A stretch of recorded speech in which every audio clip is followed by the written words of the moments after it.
హల్లెలూయా. నా సాక్ష్యములకి వెళ్ళే ముందు ఒక చిన్న వాక్యాన్ని మళ్ళీ మీరు చదవాలి.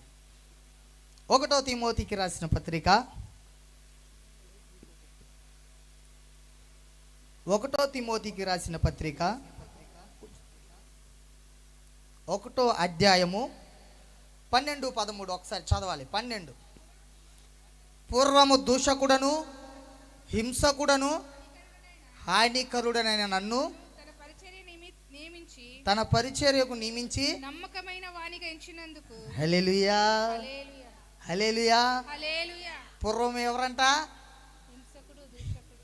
కాబట్టి పూర్వం మట్టివాడిని నేను కూడా, కానీ మట్టివాడినని గమనించలేకపోయాను. మట్టి మీద నీళ్లు పోస్తే కరిగిపోద్దా కరగదా? కాబట్టి ఇది జీవితం కరిగిపోక ముందే ఆయన హస్తములతో నన్ను ముట్టుకున్నాడు. హల్లెలూయా హల్లెలూయా. వాక్యం అనే ఖడ్గము చేత నన్ను స్థిరపరిచాడు. దేవుని నామానికి మహిమ కలుగును గాక. 13వ అధ్యాయం కూడా చదువాక, తన పరిచర్యకు నియమించి నమ్మకమైన వానిగా ఎంచినందుకు నన్ను బలపరిచిన క్రీస్తు యేసునకు ఆమేన్. హల్లెలూయా హల్లెలూయా. ఎలా ఉండాలంట నేను? దేవుడు మన జీవితాల్లో ఏదైనా మేలు చేసినప్పుడు మనం ఎలా ఉండాలి? కృతజ్ఞులై ఉండాలి. ఈ రోజులో మనకి ఎవరైనా నప్పించారు అనుకో అని దేవుళ్ళ కొలుస్తున్నాం. సర్వాధికారము కలిగిన దేవుడు ఉన్నాడు మన దగ్గర. హల్లెలూయా. సియోనులో నీ కొరకు వెయిట్ చేస్తున్నాడు. ఎరుకో గోడల మధ్యన మనం బ్రతికినట్లయితే సియోను ప్రాంతమునకు మనము చేరుకోలేం. వాక్యం అనే ఖడ్గము చేత మనం నింపబడినప్పుడే ఆ సియోను అనేటువంటి ప్రాంతానికి చేరుకోగలుగుతాం. ఆది యందు వాక్యం ఉండెను. పూర్తి చేయండి బ్రాకెట్. ఆది యందు వాక్యం ఉండెను. ఆ వాక్యమే కదా. వాక్యము చేత దైవజనులు మీ కొరకు ఎన్నో మీటింగ్స్ పెట్టి, మీరు నమ్ముతారో లేదో, నా దైవజనుడు చెప్పిన ఆ వాక్యమే నా జీవితాన్ని మార్చేది. హల్లెలూయా. ఎందుకంటే దాన్ని నేను పట్టుకున్నాను. దేవుని నామానికి మహిమ కలుగును గాక. వాక్య సందేశాన్ని మనం మర్చిపోకూడదు. దేవుడు చేసిన మేళ్లకు మనము కృతజ్ఞులై బ్రతకాలి. అట్టి కృతజ్ఞుడై నేను బ్రతకడానికి గల కారణం ఈ సేవకులే. ఈ సేవకులు చెప్పిన ఆ వాక్య సందేశాలను పట్టుకొని నడవడం బట్టి ఈరోజు నేను ఇలా మీ ముందు నిలబడగలిగా. నిజం. ఒకప్పుడు ఇలా నిలబడి మాట్లాడుతున్న దైవజనులను చూసి హేళన చేసేవాడిని. నిజమక్క. ఈ పరిశుద్ధ గ్రంథాన్ని మందిరానికి వెళ్ళేవాడిని, కానీ మందిరంలో క్రమం ఉండేది కాదు. మందిరానికి వెళ్ళేవాడిని, మందిరంలో ఏ వాక్యం చెప్తున్నారో వినేవాడిని కాదు. ఏంటంటే క్రైస్తవులుగా పుట్టిన మనం మందిరానికి వెళ్ళాలి అనుకునేవాడిని అంతే. ఈరోజు మనం విశ్వాసులమా అక్క? దేవుని నామానికి మహిమ కలుగును గాక. ఈరోజు మనం విశ్వాసులమా అవిశ్వాసులమా? అదే మాట మళ్ళీ చదవండి. 13 తన పరిచర్యకు నియమించి నమ్మకమైన వానిగా ఎంచినందుకు నన్ను బలపరిచిన మన ప్రభు అయిన క్రీస్తు యేసుకు కృతజ్ఞుడై ఉన్నాను. తెలియక ఆమేన్ హల్లెలూయా. తెలియక చేసిన వారికి క్షమాపణ ఉందా లేదా? చెప్పాలక్క అందరూ. తెలియక చేసిన వారికి క్షమాపణ ఉందా లేదా? క్రైస్తవులుగా ఉన్న మనము, మందిరానికి వస్తున్న మనము, మనకంటూ ఒక క్రమం ఉంటుంది. ఉంటుందా? హల్లెలూయా. నా మాటలు మిమ్మల్ని గాయపరుచుంటే దయతో నన్ను క్షమించండి. హల్లెలూయా. విశ్వాసులైన మనము అవిశ్వాసులుగా దారి తప్పిపోతున్నాం. దేనికో తెలుసా? వీరు బోధిస్తున్న బోధనలను మన హృదయంలో నిలుపుకోకపోవడమే మనం అవిశ్వాసులు. నిజం. విశ్వాసి అనగా ఏదో మందిరానికి వెళ్ళి మందిరంలో కూర్చుకొని రావడం కాదు, కానీ ఆ పరిచర్యలో వారు మాట్లాడుతున్న ఆ మాటలను మన హృదయంలో ధ్యానించాలి. ఎప్పుడు నిత్యము ధ్యానిస్తూ ఉంటే ఆ విశ్వాసికి ఒక బలము కలిగిద్ది. దేవుడు గొప్ప మేలు చేస్తాడు. దేవుని నామానికి మహిమ కలుగును గాక. నా సాక్ష్యంలోకి వెళ్తున్నాను. మాది ఏలూరు శనివారపేట అనేటువంటి గ్రామం. ఏలూరు శనివారపేట అనే గ్రామం. నా తల్లిదండ్రులు టాపీ వర్క్ చేసుకునే వాళ్ళు, రోజు కూలి. అయితే వారికి ముగ్గురు మేము. అయితే మొదటిగా నాకంటే ముందల ఒక ఇద్దరు సహోదరులు ఉన్నారు నాకు. వారు పుట్టిన తర్వాత నా తల్లిదండ్రులు క్రైస్తవులే, కానీ వారి స్నేహితులను బట్టి వారు మందిరాలకు రాట్లా. ఈరోజు క్రైస్తవులుగా ఉన్న మనం కూడా చాలామంది మందిరానికి రాట్లా, అవునా కదా? మందిరానికి రావట్లా. నా తల్లిదండ్రులు చేస్తున్నటువంటి ఆ పనులు కొంతమంది స్నేహితులను బట్టి నా తల్లిదండ్రులు మందిరానికి క్రమంగా రాకపోవడం, వారు ఎక్కడికైనా వెళ్దాం అంటే అక్కడికి వెళ్ళడం, సినిమాలకంటూ, షికారులకంటూ, వీధులంటూ, సందులంటూ, రోడ్లంటూ అనేక ప్రాంతాలకు తిరుగుతూ వచ్చేవారు. అలా ఉంటా ఉండగా నా తండ్రి గారు అవిశ్వాసముతో మొక్కుబడి చేసుకున్నాడు. ఏమనంటే, అయ్యా నాకు ఇద్దరు కూతురుని ఇచ్చావు, కుమార్తెలను ఇచ్చావు ప్రభా, నాకు ఒక కుమారుడు కావాలని నా తండ్రి గారు మొక్కుబడి చేసుకున్నాడంట. జుట్టు ఇవ్వడానికి, జుట్టు గెడ్డం ఇంత పెంచుకొని నా తండ్రి మొక్కుబడి చేసుకున్నాడంట. మొక్కుబడి చేసుకొని ఎక్కడికి వెళ్ళి ఇచ్చాడో తెలియదు, కానీ ఆశపడ్డ ప్రాణాన్ని తృప్తిపరుస్తాడా లేదా దేవుడు? నువ్వెవరైనా కానీ నీ తలంపులను ఎరిగిన వాడు, నీ మనసును ఎరిగిన వాడు, నీ జీవితాన్ని కట్టబడిన వాడు, నువ్వు అనుకోక ముందలే నీ అవసరతలన్నింటిని ఎరిగిన వాడు.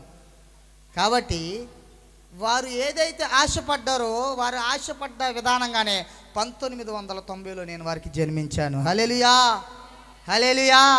నా తల్లిదండ్రులు అనుకున్న, నా తండ్రి అనుకున్న మొక్కుబడి ఎక్కడిచ్చాడో తెలియదు, ఏ ప్రాంతంలో ఇచ్చాడో తెలియదు, కానీ సంతోషం వారి హృదయంలో ఎక్కువైంది. మంచిది. అయితే బాలుని ఏ విధానంగా, పిల్లల్ని ఏ విధానంగా పెంచాలో క్రైస్తవులను మనకి తక్కువగా తెలుసు.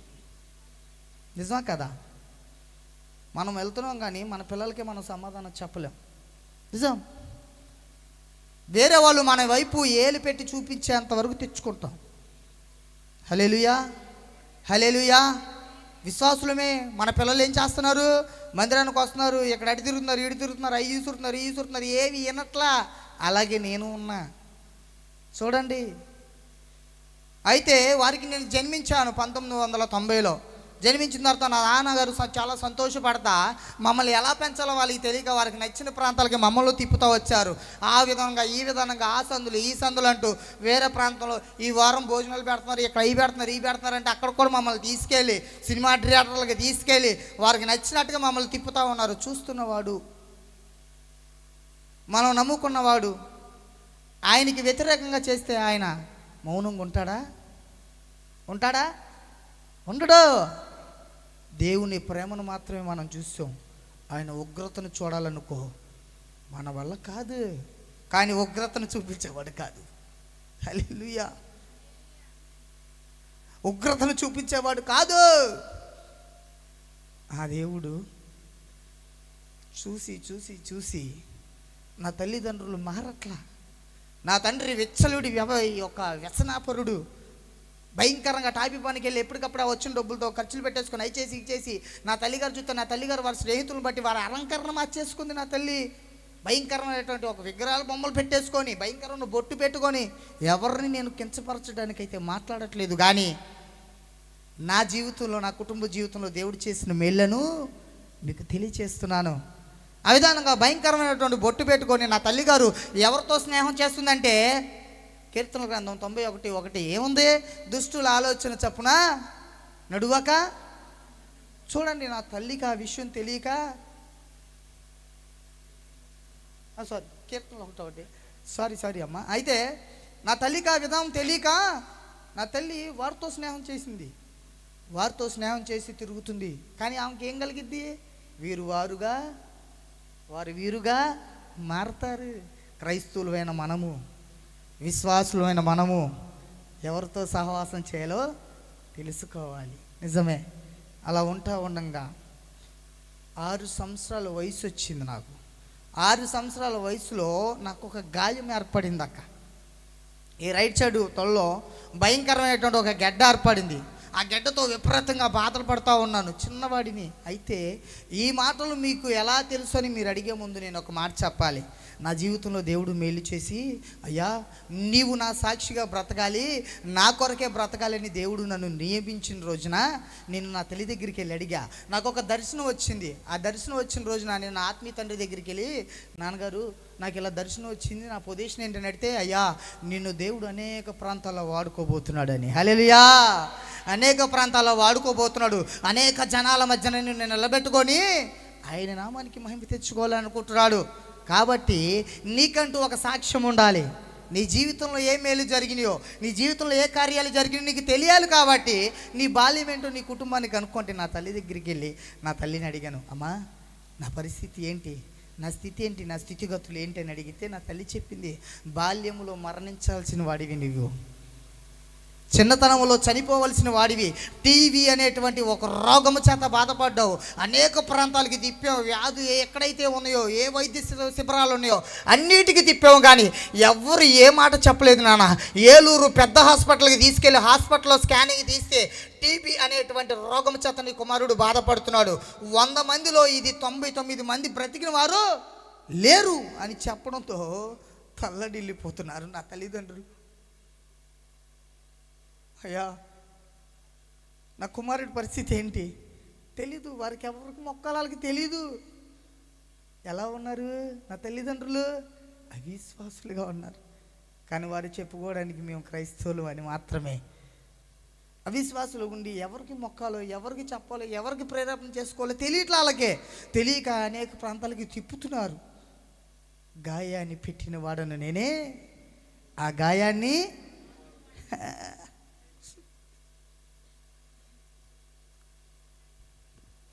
బ్రతకుడు అన్న నన్ను ఆయన కృపచేత నిలబెట్టి నన్ను బ్రతికించాడు. హల్లెలూయా. తీసుకెళ్ళారు నా తల్లిదండ్రులు, చూపించుకున్నారు. ఎవరు వాళ్ళ కాలేదు. అక్క మీకు ఒక గొప్ప విషయం చెప్తా వినండి, క్రైస్తవులో మనకి కావాల్సినది. ఆ రోజు నా తల్లిదండ్రులు, మాది ఇలాగే రోడ్డు పక్కన ఉండేది ఇల్లు, మా ఇంటి ఎదురుగా అబ్రహాం సావాసం అని ఒక సియోను మందిరానికి వెళ్తూ ఉండేవాళ్ళు. వెళ్తూ ఉన్న వారు నన్ను చూసి బాల్యమనగా చిన్నపిల్లవాడిని, కొంచెం ముద్దుగా ఉండేవాడిని నా తల్లిగారు చెప్తుంది, అయ్యా నువ్వు చాలా బాగుండేవు నాన్న, నల్లగొన్న చాలా బాగుండేవు నాన్న, వెళ్ళేవాళ్ళు వచ్చేవాళ్ళు నీకు అయ్యి ఇచ్చేవాళ్ళు. అంటే నాకేంటామంటే ఒక సంఘం నుంచి మనకి ఈ ప్రాంతంలో ఒక ప్రార్థన మందిరం ఉంది నాన్న, రవి అంకుల్ రవి అని ఇలాగే మందిరం ఒకటి ఉండేది. ఆ మందిరానికి వచ్చి వెళ్ళేవారు నన్ను చూసి దగ్గరికి లాక్కొని ముద్దు పెట్టుకొని అక్కడ సండే స్కూల్లో ఇచ్చేకొని తీసుకొచ్చి నాకు ఇస్తూ ఉండేవారు. వారికి కొద్ది రోజుల నుంచి నేను కనిపించట్లా. వారు అడిగారంట, అక్క ఏంటి పిల్లోడు కనిపించట్లేదు, కొద్ది రోజుల నుంచి ఏం జరిగింది ఏంటి అక్క అని అడిగితే నా తల్లి చెప్పలేకపోతుంది. వాళ్ళని చూస్తే నేను నా తల్లి ఇంట్లోకి పారిపోయేదంట. ఎందుకంటే దేవుడు ఏర్పరిచిన ఆ బిడ్డల మొహం ఎలా ఉంటుంది, ఎలా ఉంటుంది? క్రైస్తవులను మన ఫేస్ ఎలా ఉంటుంది? చాలామంది మనల్ని అవమానపరిచి ఉండొచ్చు, కానీ అవమానాన్ని కూడా ఆనందకరంగా మార్చగలిగిన వాడు నా దేవుడు. హల్లెలూయా, హల్లెలూయా. ఎవరు ఎన్ని రకాలుగా మాట్లాడుకొని దేవుడికి ఇష్టంగా నేను బ్రతుకుతున్నాను అనే ఆలోచన మాత్రం మనలో ఉండాలి. దేవుని నామానికి మహిమ కలుగును గాక. అయితే నా తల్లి వారిని చూసి సిగ్గు తేలిపోయేది దేనికి చెప్పండి? తన అలంకరణ తనని మోసం చేస్తుంది. భయంకరమైనటువంటి రూపం, తను పెట్టుకున్నటువంటి బొట్టు, వాళ్ళు ఎలా ఉంటారు, ఏమి ఎలా ఉంటుంది? సిగ్గేస్తుంది నా తల్లికి, కానీ సిగ్గుపరచవాడు కాదు నా దేవుడు. అడిగారు, అక్క పిల్లోడు ఏంటంటే బాగుంటుందమ్మా, కొద్ది నుంచి అలా జరిగిందంటే, అక్క దయచేసి ఏమనుకోద్దు అక్క, ఈ మాట మీ హృదయంలో నిలబడిపోయి కాక. అయ్యా ఏంటక్క పిల్లోడంటే అంది మా అమ్మ పిల్లోడు కొద్ది రోజు నుంచి బాగుంటలేదమ్మ. ఎలా అంటే, అక్క క్రైస్తవులుగా పుట్టారనే మాటే, కానీ క్రైస్తవులాగా మీరు మందిరానికి వస్తే దేవుడు స్వస్థపరుస్తాడక్క. మందిరానికి రాక్క, మేము వెళ్తుంటే వస్తుంటే చూస్తావు, ఒక్కరోజు వచ్చి దేవుని మందిరంలో మోకరించి నీకేం కావాలో అది అడుగు, నువ్వు ఏదైతే ఆశపడుతున్నావు అది అడుగు, దేవుడు దాన్ని నెరవేరుస్తాడంటే నా తల్లికి అలాగే 3-4 సార్లు చెప్తూ ఉండేవారు. వెళ్ళి వచ్చేవాళ్ళు ఆ సంఘస్థులు. చెప్తే 5వ సారి నా తల్లి ఆ మాటలు గ్రహించి, నిజమే కదా, తనకేం కావాలి? కుమారుడు కావాలి, కుమారుడు బ్రతకాలి. ఎందుకంటే వారు అడగ ఇచ్చిన వాడిని కదా, వారికి ఆశ ఉంటుంది కదా, నా కుమారుడు బ్రతకాలని ఆశ వారికి ఉంటుంది కదా. మరణ స్థితిలోకి వెళ్ళిపోయిన నన్ను కాపాడు అని ఎవరిని మొక్కాల వారికి తెలియట్లా. ఆ యొక్క చెప్పిన ఆశవార్తే నా తల్లి హృదయాన్ని మార్చింది. చూడండి, 5వ వారం నా తల్లి అనుకోకుండా మార్నింగ్ 3:30-4కి నన్ను లేపి స్నానం చేపించి అదే ప్రాంతంలో అదే గ్రామంలో ఒక సిస్టర్ గారు, సుశీల సిస్టర్ గారిని, ఒక మందిరానికి వీళ్ళతో అంత దూరం వెళ్ళలేక ఆ లోకల్లో ఉన్నటువంటి ఆ మందిరానికి ఆ సిస్టర్ గారు కొంచెం మా అక్కని అక్క అని పిలవడంతో ఆ ప్రేమ స్వభావంతో ఇక్కడికి వెళ్ళొచ్చులేని అక్కడికి నన్ను తీసుకెళ్ళింది. ఉదయకాలం స్నానం చేయించి రెడీగా ఉంచి నాకు కారుతున్నటువంటి ఈ చీము రక్తము, నమ్ముతారో లేదో భయంకరమైనటువంటి వాసన వచ్చేవాడిని అంట. ఈ మాట నాకు ఎలా తెలుసు అంటే, నాకు 2 సహోదరులు ఉన్నారు కదా. నా బాల్యదినంలో 96 అంటే ఒకరికి టీవీ ఉంటే ఆ ఇంటి చుట్టూ ఎంతోమంది కూర్చునే వాళ్ళంట. ఎవరింట్లోనే ఒక టీవీ ఉంటే ఆ టీవీకి 10 మందిలో కూర్చునే వాళ్ళంట. అలాగే మా అక్క వాళ్ళు కూడా నన్ను తీసుకెళ్ళి అక్కడ కూర్చున్నారంట. మా అక్క వాళ్ళిద్దరిని జాకెట్లు పట్టుకొని లేపి అని తీసుకెళ్ళిన ఆడి వాసన వస్తున్నారని లేపేసి మా అక్క వాళ్ళని పంపించేశారంట. మా అక్కని అడిగితే మా అక్క నాకు చెప్పింది, తమ్ముడు భయంకరమైనటువంటి వాసన వచ్చేదరా నీ దగ్గర అని. వాళ్ళు లేపి ఇలా పంపించేశారంటే అప్పుడు నేను అడిగాను, అక్క వారికి వాసన వస్తున్నాను వారు లేపి పంపించేశారు కదా, మరి మీకు నేను వాసన రాలేదని. మా ఎంగిలి తాగి బ్రతికిన వాడివి, నీవు మాకు వాసన ఎందుకు వస్తావు? అమ్మా నాన్న పనికి వెళ్తే నీకు స్నానం చేపించి నిన్ను కౌగిలించుకొని నీకేం కావాలో పౌడర్ గట్రా బేబత్సగా రాసేవాళ్ళమే, నీవు మాకెందుకు వస్తావురా వాసన అన్నారు. నిజమే కదా. నవమాసాలు మోసిన తల్లి, ప్రేమతో పెంచిన ఈ తల్లులు నన్ను చాలా గారభంగా పెంచారు. అడిగి ఆ వాసన రాలేదంటే మాకెందుకు వస్తావారు అన్నారు. అలా వాసన వస్తున్న నన్ను ఏ ఇంటికి తీసుకెళ్ళేవాళ్ళు కాదంట. వీరే ఆట బొమ్మలైనా ఎదురుగా ఆడుతూ ఉంటే నేను నవ్వేవాడినంట. నా సహోదరులు నా పట్ల చూపించిన ఆ ప్రేమకు నేను ఎల్లప్పుడూ వాళ్ళని చాలా ఆనందపరుస్తూ ఉంటాను. నా మాటలే కానీ నా చేతలే కానీ ఈరోజు నేను ఇలా ఉన్నాను అంటే అది నా సహోదరి ప్రార్థన, నా తల్లి ప్రార్థన, నా సంఘ ప్రార్థన, నా సేవకుడి ప్రార్థనే ఈరోజు మీ మధ్యన ఒక సాక్షిగా నన్ను నిలబెట్టింది. హల్లెలూయా, హల్లెలూయా. మీరు నమ్ముతారు లేదో, ఇటువంటి కుమారుడు మీ ఇంట్లో పుట్టుంటే వాడిని చంపడమా లేకపోతే మీరు చచ్చిపోవడం జరిగేది. నిజం, అంత ఘోరాతి ఘోరమైన వాడిని. అలా ఉన్న నన్ను మా అక్క వాళ్ళు కూడా అలాగే ఉండేవాళ్ళు అంట. నన్ను తీసుకొచ్చి ఆడిస్తూ ఉండేవాళ్ళు. మంచిది. అలా చూస్తూ ఉన్న నా తల్లి ఒకరోజు మందిరానికి తీసుకెళ్ళింది. పొద్దున్నే స్నానం చేయించినాను, తీసుకొచ్చి మందిరం లోపలికి అందరూ వెళ్తున్నారు. మందిరం లోపలికి వెళ్ళే చెప్పులు మీరు అక్కడ ఇడతారు. మా అమ్మ కూడా తన అలంకరణ తనకు తెలియదు, ఎలా అలంకరించుకొని వెళ్ళాలో యథావిధిగా అలంకరించేసుకొని వచ్చింది మందిరానికి. మందిర గుమ్మం దగ్గర నుంచొని వారందరిని చూస్తుంటే ఇంకేం కలుగుతుంది? సిగ్గు కలుగుతుంది. ఆ సిగ్గుతో అందరూ చెప్పులు ఇడిచి ఆ ప్రాంతంలో కూర్చొని విశ్వాసముతో అడిగిందంట, ప్రభువా ఇచ్చిన వాడివి నీవే, తీసుకున్న వాడివి కూడా నీవే. ఇది మా సొత్తు అయితే మా దగ్గర ఉంచు. ఇది ఒకవేళ దీన్ని చూసి మేమన్నా కృంగిపోతామని నువ్వు ఆలోచిస్తున్నావా? లేకపోతే వాడి బాధని నా కుమారుడు మరణాన్ని మేము చూడాలా? నా కుమారుడు మరణాన్ని నేను చూడలేను ప్రభువా.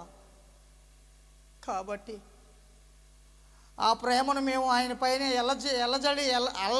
ఒక విధానంగా మేము ఆయన మీద ప్రేమ జల్లినట్టయితే ఆ ప్రేమ వ్యర్థం కాకూడదు ప్రభువా. నీవు మా కుమారుణ్ణి బ్రతికించు ప్రభు అని అవిశ్వాసముతో అడిగిందంట. అవిశ్వాసాన్ని విశ్వాసంగా మార్చాడు నా దేవుడు. హల్లెలూయా. చెప్పులు విప్పి ఆ ప్రాంతంలో కూర్చొని నా తల్లి ప్రార్థిస్తుంది.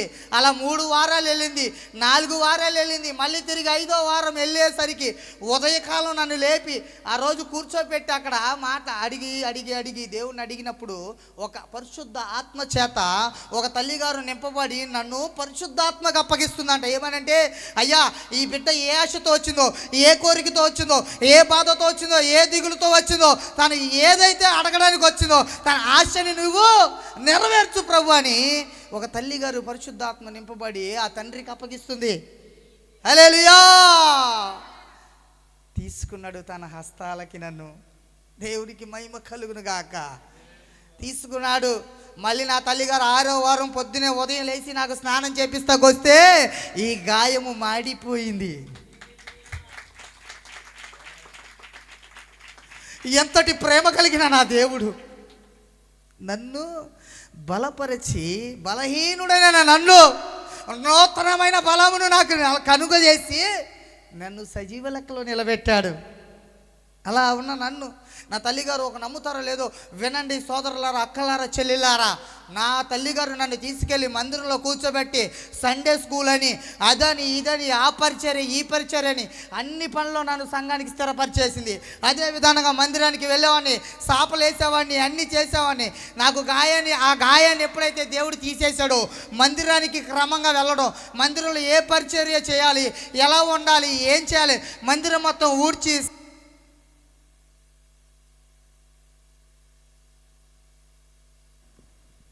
మందిరంలో ఊడ్చి ఆ సాపలేసి చిన్న చిన్నగా పాటలు పాడుతూ ఉండేవాడిని.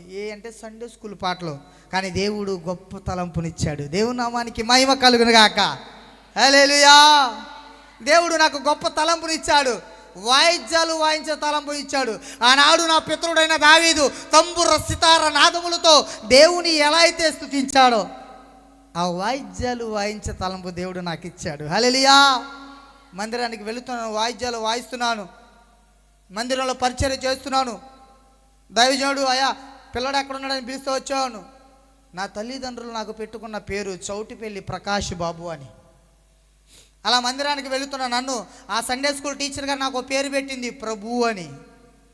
ఆ పేరుకి లాస్ట్లో ఇంకో పేరు యాడ్ చేశా, ప్రభు దేవా అని.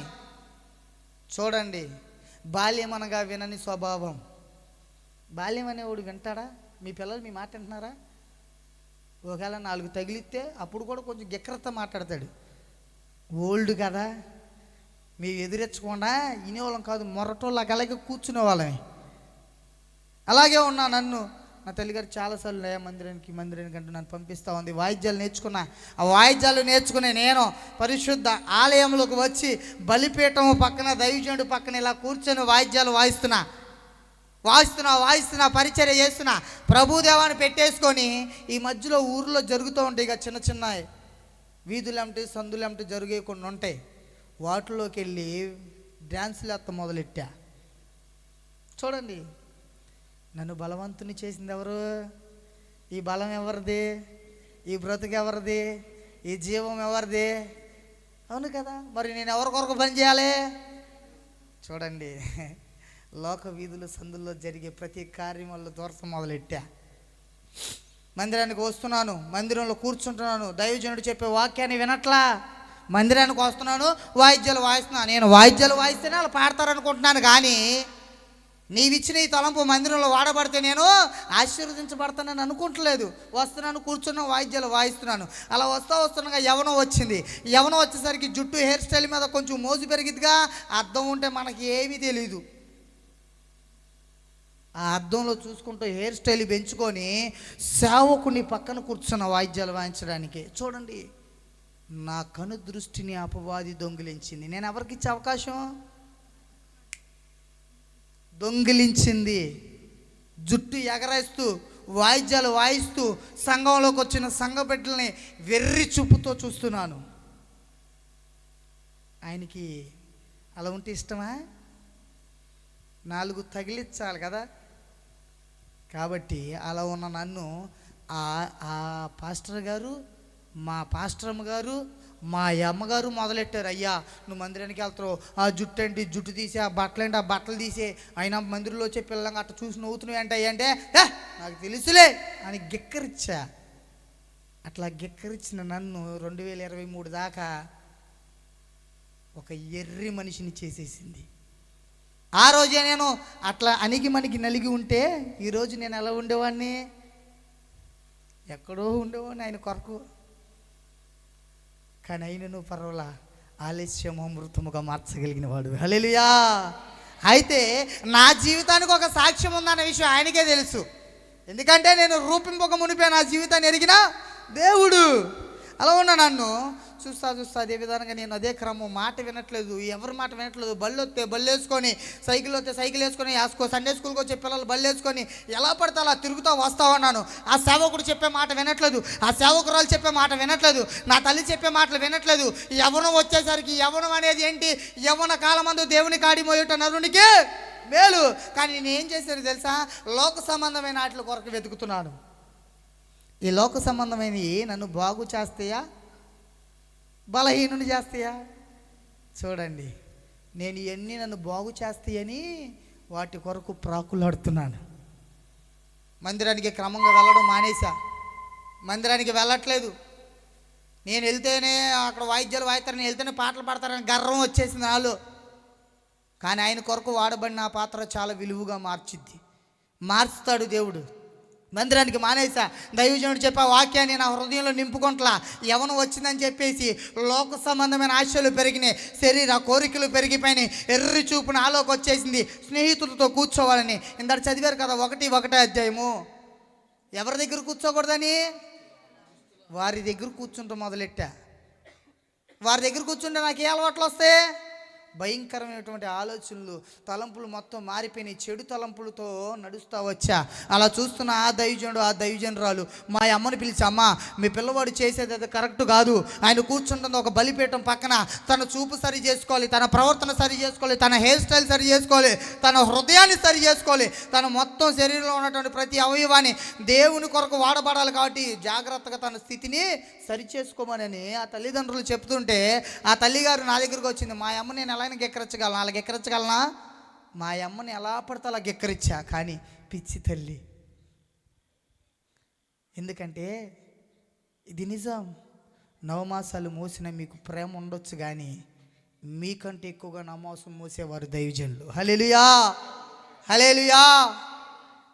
అలా ఉన్న నా తల్లి చెప్తుంటే గెక్కరత్వం మొదలెట్టా. నా తల్లి ఎన్నోసార్లు చెప్పి తన మాటలు వినలేదు. సరే కాదు, ఇలా కాదు, ఈ పిల్లోడు మాటండి, ఈ పిల్లోడికి ఏదో ఒక జతపరిస్తే లైన్లోకి వస్తాడని. నాకు 20 సంవత్సరాలు వచ్చినప్పుడే, 20 సంవత్సరాలు అంటే కొంచెం ముదురుగా ఉండాలి, కొంచెం తెలివితేటలు ఎక్కువైపోయినాయి. లాగదీశారు మా అమ్మగారు, అయ్యగారు తీసుకొచ్చి మా అమ్మ అక్కడ కూర్చోబెట్టి, హనుమాన్ జంక్షన్ మోకాసి నరసనపాలెం, హనుమాన్ జంక్షన్ మోకాసి నరసంపాలెం, మాకు దూరపు చుట్టమైన ఆత్మీయురాలు కూతురు. నా భార్య పేరు రెబకా. తను బాల్యం నుంచి దేవునితో సహవాసం చేసే వ్యక్తి. తన్నిచ్చి నాకు పెళ్లి చేశారు. ఇలా ఉండేవాడిని పెళ్లి కాక ముందల. ఇలా ఉంటే నాకు నన్ను చూడంగానే ఆ పిల్లడు బాగున్నాడయ్యా అన్నాడు మా మామ. తర్వాత వీడు ఘోరమైనోడని ఆయనకి తెలియదుగా. ఇచ్చారు. నా భార్యను చేసుకున్న 2010లో. 2010లో నేను తను వివాహం ఆడా. అయినను నా తలంపులు మారతాయా? నా భార్యని నేను ఎప్పుడైతే పెళ్లి చేసుకున్నానో శరీర ఆశలు పెరిగిపోయినాయి. లోకంతో సహవాసం చేస్తా మొదలెట్టా. సంఘానికి వస్తున్న బిడ్డలతో తప్పుతనంగా మాట్లాడడం, ఎక్కిరితనంగా మాట్లాడడం, అవమానకరంగా మాట్లాడడం. అది గమనించిన ఆ దైవజనురాలు నన్ను ఎన్నోసార్లు చెప్పారు, అయ్యా ఇట్లా ఉండకూడదు, ఇది పద్ధతి కాదు, ఈ రీతిగా ఉండకూడదు అని తెలియజేస్తే నేను మందిరానికి వెళ్తేనే ఎవరైనా వాయించేది, నేను వెళ్ళకపోతే ఎవడో వాయించడు. ఏం చేస్తారో చూద్దామని మందిరం మానేశా. లోకం మీద పడి తిరుగుతూ ఉంటుంటే చూస్తూ ఉంటారా? వెళ్ళేవాళ్ళు వచ్చేవాళ్ళని గెలుగుతూ ఉంటే 1-2 తీతలు తీశారు. నన్ను వచ్చేసా. అక్కడి నుంచి వచ్చేసి హనుమాన్ జంక్షన్లో మళ్ళీ నా భార్యకి మా అమ్మకి చిన్న వివాదం ఉంటుందిలే. పెళ్ళైన కొత్తలో ఎవరికైనా 6-7 నెలలకే మొదలైపోద్ది. మీ అమ్మ నీకు అది, మా అమ్మ నీకు ఇది అంటారు. నేనేం చేశానంటే, సర్లే వీరిద్దరి మధ్యన గొడవ కాకూడదు, ఎందుకంటే మా అమ్మ అంటే నాకు అంత ప్రేమ. దాంతోపాటు నా భార్య అంటే ప్రేమే, కానీ అంత ప్రేమను పెంచుకోవాలి. తన మాటలు ఏంటంటే నన్ను బాగా ఈ హింసకి నేను భరించలేనని నా భార్యను తీసుకొని హనుమాన్ జంక్షన్ అని, మేము స్వగ్రామం మాది ఏలూరు శనివారపట్నం. అక్కడి నుంచి నా తండ్రి గారికి జాబ్ వచ్చి వేరే ప్రాంతాలకు, అనేక ప్రాంతాలకి తిరిగేవాళ్ళని. మాకు ఇల్లు వాకిలి లేదు. నా తండ్రి గారు పుట్టింది ఎలుకుపాడు. మాకు ఆ ఊర్లో కూడా ఏ రోజు జీవించింది లేదు. చౌటి పెళ్ళి వాళ్ళం మేము. అయినా ఎక్కడో పుట్టి, ఎక్కడో పెరిగి, ఎక్కడి నుంచో ఎక్కడికో వచ్చి ఎన్నికేపాడులో స్థిరమయ్యాం. ఎలుకుపాడు తెలుసు, ఉంగుటూరు పక్కనే. చౌటిపల్లి మాణిక్యమ్మ గారి మనవని నేను. అలా ఉన్న మమ్మల్ని ఇలాగే చాలామంది ఈ విధానంగా నా తల్లి నా భార్య గొడవ పడుతున్నారు. ఏంటి ప్రభా, అయితే అప్పటికి నేను దేవుడి మీద విశ్వాసమే లేను, లోకంతో ఉన్నా. అయితే ఆ విధానంగా నా భార్యను తీసుకొని వచ్చి హనుమాన్ జంక్షన్ నరసనపాలెం, రాజుగారి నరసనపాలెంలో ఒక స్థలంలో ఒక ఇల్లు తీసుకున్న పాక 300 రూపాయలకి అది తీసుకొని అక్కడ ఉంటా ఉండగా చాలామంది స్నేహితులు పరిచయం ఆ ఊరోళ్ళు. నేనేంటి ఈ విధానంగా నా తండ్రి గారితో ఆ టైంలో నా తండ్రి గారు కొన్ని విషయాల్లో నన్ను అక్కడికిక్కడ పంపిస్తే కార్ డ్రైవింగ్ నేర్చుకున్నాను. చదువు మానేశాను, పనులు పాటలకు వెళ్తాం మాని కార్ డ్రైవింగ్ నేర్చుకొని దేవుడు నాకు ఒక గొప్ప తలంపు ఇచ్చాడుగా, వాయిద్యాలు వాయించే తలంపు. 2010లో ఆ విధానంగా పెళ్ళయింది. అక్కడ నుంచి బయలుదేరి 2011లో నరసనపాలెం వచ్చా, రాజుగారి నరసనపాలెం నా భార్యను తీసుకొని. వచ్చిన తర్వాత అక్కడ ఉంటా ఉండగా తీన్మార్ నేర్చుకుంటున్నారు. అక్కడ డప్పులు కళాకారులు తీన్మార్ నేర్చుకుంటుంటే నేను వెళ్ళి అన్న ఎరగదీసేస్తా అన్న, రా తమ్ముడు ఎరగదీసేద్దు అని జాయిన్ చేసుకున్నారు. జాయిన్ అయ్యా, 35 మందితో జాయిన్ అయ్యా ఒక పనివాడిలాగా. కానీ వారికి నన్ను లీటర్గా మార్చేశాడు ఆ గురు. ఎవరు మార్చారో మీకు తెలుసు. లీటర్గా మార్చేశాడు. తీన్మార్ మొదలెట్టి ఆలతో పాటు తిరుగుతున్నా. కారుకి వెళ్తే 7,000 రూపాయలు, వీళ్ళ దగ్గరికి వెళ్తే రోజుకి 1,000 రూపాయలు, నెలకెంత మరి ఏంటనుకున్నారు, శాలరీ మామూలుగా ఉండదు అని దాన్ని మొదలెట్టేసాను అక్క. మొదలెట్టి ఆ తిరంగానే వెళ్తా ఉన్నాను. ఆ మొదలెట్టిన తర్వాత 2013లో ఒక వ్యక్తి అన్నాడు, ఎర్ర బాబా నువ్వు అది అంటున్నావు, ఇది అంటున్నావు, ఈరు అంటున్నావు, తోపు అంటున్నావు, పిల్లలు లేరా? చూడండి ఉంటారు. ఏమా మీ కొడుకు గురించి ఒక గొప్పలు చెప్పావు, ఏముంది అని అంటే, తన దేవుల్లో ఎదిగిన పిల్ల కదా, ఏదైనా ఆయనకు మొర్ర పెడితేనే ఇస్తాడు. హల్లెలూయా అని చెప్తే నాకు తెలియట్లా. అయితే అయినను విశ్వాసినైనా నేను అవిశ్వాసంతో కూర్చున్నా. ఏమని అడిగానంటే, నువ్వు ఏదైతే నాకు మొట్టమొదటికి ఇస్తావో దాన్ని నీ సేవకి ఇస్తాను ప్రభు అని అడిగా. ఎందుకంటే బాల్యంలో మందిరానికి వెళ్ళిన వాడినే కదా. ఆ ప్రాంతంలో ఒక మందిరం ఉంటే నా భార్య అడిగింది.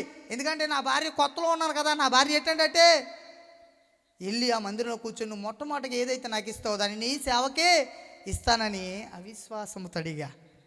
వింటున్నవాడు గొప్పవాడు. హల్లెలూయా. అలాగైనా నా తండ్రి 2014లో నాకు ఒక కుమారుని ఇచ్చాడు. దేవునికి స్తోత్రం. జాన్ వెస్లీ అని పేరు పెట్టి, అయ్యా ఈ కుమారుడు నీ సేవలో వాడబడాలని మళ్ళీ ఒక సంవత్సరం మందిరాలకు వెళ్ళాను. మళ్ళీ అయిపోయింది. సంవత్సరం తర్వాత ఒకటి మొదలయ్యిద్ది. పెడతారు వీధుల్లో సందుల్లో. నేను ఎక్కడికి వెళ్ళాలి, ఏం నేర్చుకున్నా, నేను ఎక్కడికి వెళ్ళాలి తెలుసు మీకు అందరికీ. ఎవరి గాయాన్ని, ఎవరి హృదయాన్ని అయితే నేను గాయపరచట్లా. దేవుడు నా జీవితంలో చేసిన మేళ్ళను మీకు చెప్తున్నాను. వీధుల్లో సందుల్లో రోడ్లలో కొట్టవలసిన వాడిని కదా. ఈ మనుషులను తీసుకొని వెళ్తా ఉండగా 2019వ సంవత్సరం వచ్చేసరికి కొన్ని వేల మందికి లీడర్గా మారిపోయాను. చూడండి, వారు అడిగారు నన్ను, అన్న నీ పేరేంటంటే, నేను ఒక మోడల్గా పేరు పెట్టుకోవాలిగా, స్టీఫెన్ తీన్మార్ విజయవాడ అని పెట్టా. ఆ పేరు పెట్టుకొని ఈ జనాలందరూ పోగు చేసుకుంటూ నా అలంకరణ ఎలా మార్చుకున్నానంటే మీరు నమ్ముతారో లేదో, ఈ ప్రాంతంలో నేను తిరిగినప్పుడు ఎవరో చూసుంటారు. నేను ఎలా ఉండేవానంటే ఘోరమైనటువంటి గెడ్డం, భయంకరమైనటువంటి రూపం. ఎలా అంటే మీరు ఎవరో ఊహించుకోండి, ఒక అపవాదినే ఊహించుకోండి. అపవాది అమ్మో అట్ట ఉండదా, సుందరంగా ఉండదంట, అంత భయంకరంగా ఉండేవాడిని అక్క. అలా ఈ విధానం వెళ్తా ఉన్నాను. మందిరానికి సంవత్సరం వెళ్ళి మళ్ళీ వదిలిపెట్టేశా. నాకు 2014లో కుమారుని ఇచ్చాడుగా.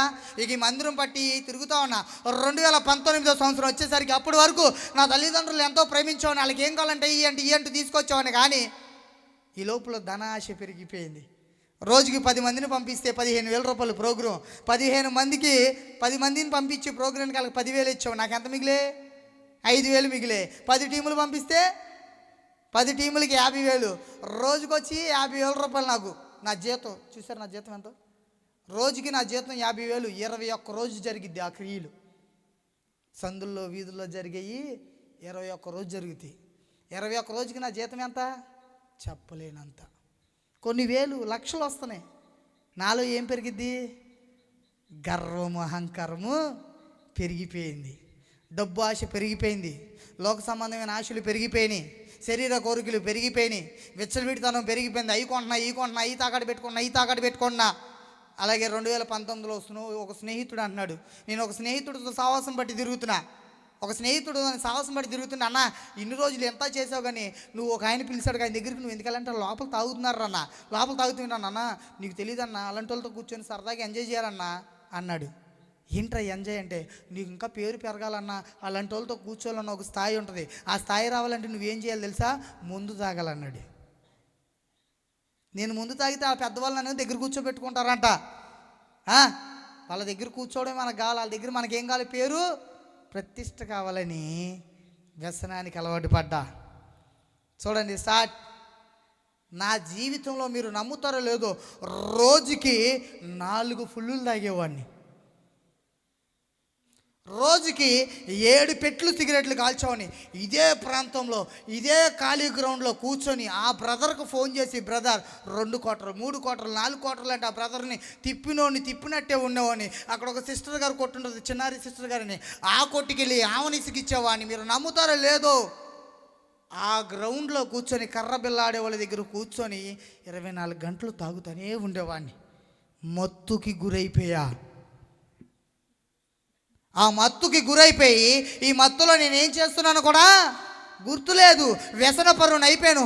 రూపం భయంకరమైనది. తీన్మార్లో సంపాదించా సంపాదన చూసుకొని గర్వ అహంకారంతో విర్రవీగుతున్నాను. ఈ మత్తు ఎప్పుడైతే అలవాటైందో పేరు ప్రతిష్ట సంపాదించుకోవడానికి వెళ్ళి నాకు పేరు ప్రతిష్టలు తగ్గిపోతున్నాయి. నా స్నేహితులు పెరిగారు, రాజకీయ నాయకులు పరిచయం అయ్యారు, పెద్ద పెద్ద నాయకులు పరిచయం అయ్యారు, సినిమా యాక్టర్లు పరిచయం అయ్యారు.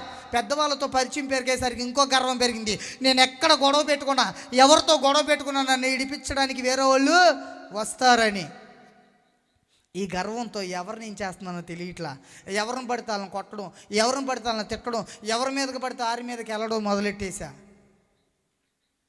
ఏ ఆశతో? ధనం అనే ఆశతో. అలా చూస్తున్న ఆ దేవుడు ఎరగదీసి ఇక్కడ పెట్టాడు. హల్లెలూయా. అలా పట్టి ఆ పిచ్చి పట్టేసి నా తల్లిదండ్రులను గౌరవించడం వదిలేసా. నా భార్య పిల్లల్ని ఇద్దరిని చూడడం మానేసా. నాకు నచ్చినట్టు శరీర ఆశలతో నచ్చినటువంటి రూముల్లో ప్రాంతాల్లో తిరుగుతున్నా. నపంసికులతో కూడా పాపం చేసే స్థితికి వెళ్ళిపోయా. డబ్బు అనే పిచ్చితో వ్యసనపరుని అయిపోయి లోక సంబంధమైన ఏదైతే ఉంటాయో, ఎవరికైతే ఏ అలవాటు ఉంటుందో అన్ని అలవాట్లు నాకు ఉన్నాయి. అప్పుడు నన్ను ఏమంటారు చెప్పండి. నాక ఊరికే మీ ఆయన ఎంత మాట అంటే ఆయన ఎంత మాట అంటారు. ఆ మాట కంటే పెద్ద దరిద్రుడైన నన్ను ఈరోజు ఒక పాత్రగా నిలబెట్టాడు. హల్లెలూయా, హల్లెలూయా, హల్లెలూయా. మీ ప్రాంతంలో మీ నోటికి ఏ మాట అయితే వస్తుందో ఆ మాటకు మించిన పెద్ద మాట నన్ను అనొచ్చు. అటువంటి స్థితిలో ఉన్న నన్ను ఈ స్థితికి తీసుకొచ్చాడు నా దేవుడు.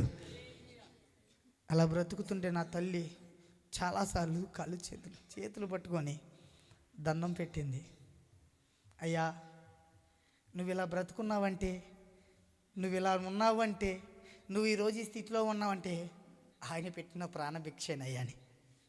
నిజమే కదా. ఆ ప్రాణభిక్ష ఆయన నాకు పెట్టకపోతే ఇవన్నీ నేను ఆనందించేవాడినా? ఇవన్నీ నేను చూసేవాడినా?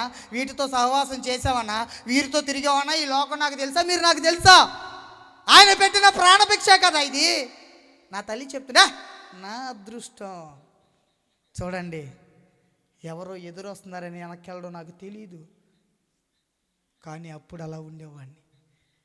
ఈరోజు మీరు విశ్వాసులుగా ఉంటే కొన్ని విషయాల్లో మీ విశ్వాసాన్ని సరి చేసుకోండి. హల్లెలూయా, హల్లెలూయా. అలా ఉన్న నన్ను మా తల్లిగారు ఎన్నోసార్లు చేతులు పట్టుకొని అడిగింది. నా భార్య ఎన్నోసార్లు చేతులు పట్టుకొని ఈ వ్యసనంలో ఉండి నా భార్యను కొడితే 2-3 సార్లు మీరు నమ్ముతారో లేదో కర్రలతో రాడ్లతో చేతులతో విపరీతంగా మగ మనిషి ఎలా కొట్టుకుంటారో అలా కొట్టేవాడిని నా భార్యని. ఒక్కొక్కసారి కాళ్ళు పట్టుకొని దండం పెట్టినా విడిచిపెట్టేవాడిని కాదు. నరాలు తెగిపోయి చెవు కర్రన బేరి పగిలిపోయింది. తలకి ఎన్నో కుట్లు పడ్డాయి. మీరు నమ్ముతారు లేదో, కూర్చున్న చోటని లెగలేని పరిస్థితికి ఎన్ను పూసలో పెట్టి గుద్దితో కూడా అలాగే కూర్చుంది. వాళ్ళ తల్లిదండ్రులు వచ్చమ్మా, వీడితో ఎన్నాళ్ళు పడతామమ్మా, డబ్బులో నేను గర్వం అహంకారం పెడిపోయింది దాన్ని వదిలే అంటే, ఆత్మీయురాలు కదా ఏమంటుందో తెలుసా? నేను తనతో ప్రమాణం చేశాను అన్నట్టుంది. తన ప్రార్థన, తను చేసిన ప్రార్థన ఈరోజు మీ మధ్య నన్ను నిలబెట్టింది. హల్లెలూయా. వాళ్ళమ్మ నాన్న వచ్చి అడిగితే, ఎందుకమ్మా దరిద్రుడు అంటే, తనతో నేను ప్రమాణం చేశానమ్మా, ఆయన చేతిలోనే మరణిస్తాను, కానీ దేవుడు గొప్పవాడు. హల్లెలూయా. నా భార్యని హింసించా, నా తల్లిదండ్రులను హింసించా, నా తల్లికి ఏ రోజు కూడా నేను ఒక జాకెట్ మొక్క ఇప్పించిన వాడిని కాదు. డబ్బు ఉందనే గర్వం, అహంకారం నన్ను అనేక ప్రాంతాలకు తిప్పింది. కానీ స్నేహితులు స్టీఫెన్ అన్న అని పేరు పొడిపించుకుంటుంటే అయ్యే ఆనందం అనుకున్నా. వారే నాతో చివరి వరకు వస్తారనుకున్నా. నా పేరు చెప్పుకొని అనేక మంది అనేక చోట్ల తిరుగుతుంటే నాకంటూ ఒక పేరు ఏర్పరచబడుతుంది అనుకున్నా. అనేక మంది నా డీపీలు పెట్టుకొని స్టీఫెన్ అన్న అని ఒక పేరుతో అందరినీ భయాందోళన చేస్తుంటే నన్ను చూసిన వాడు ఎవడైనా భయపడాలనేటువంటి గర్వంతో తిరుగుతున్నాను. కానీ ఇవేమీ శాశ్వతము కాదని నా దేవుడు నాకు రుజువుని చూపించాడు. హల్లెలూయా, హల్లెలూయా.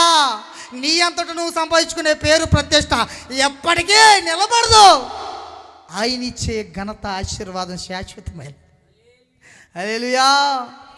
తెలియక అలా వెళ్తున్నాను. నా తల్లి నా భార్య అలా ఎన్నోసార్లు కాలు చేతులు పట్టుకొని అడిగితే హింసకుని దూషకుని అనేక రకాలుగా నా భార్యని, నా పిల్లల్ని, నా కుటుంబాన్ని, వస్తున్న వారిని అన్న తమ్ముడు స్టీఫెన్ తమ్ముడు అని పలకరిస్తే వారిని పొద్దున పూట అన్నానేవాడిని. సాయంత్రానికి నాలో ఉన్నటువంటి ఆ మత్తు పని వాడిని అరే ఏంట్రా పొద్దు నువ్వు నాతో నీకు పని ఏంట్రని పలకరించి మరీ కొట్టేవాడిని. వాడిని అంత గర్వంతో నిండిపోయా.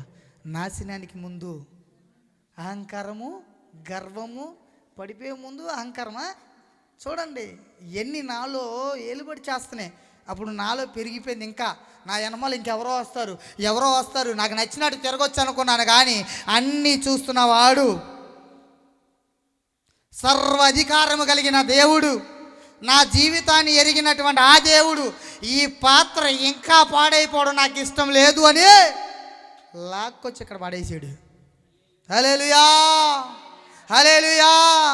సర్వాధికారి సర్వజ్ఞుడవు సంపూర్ణ సత్య స్వరూపివి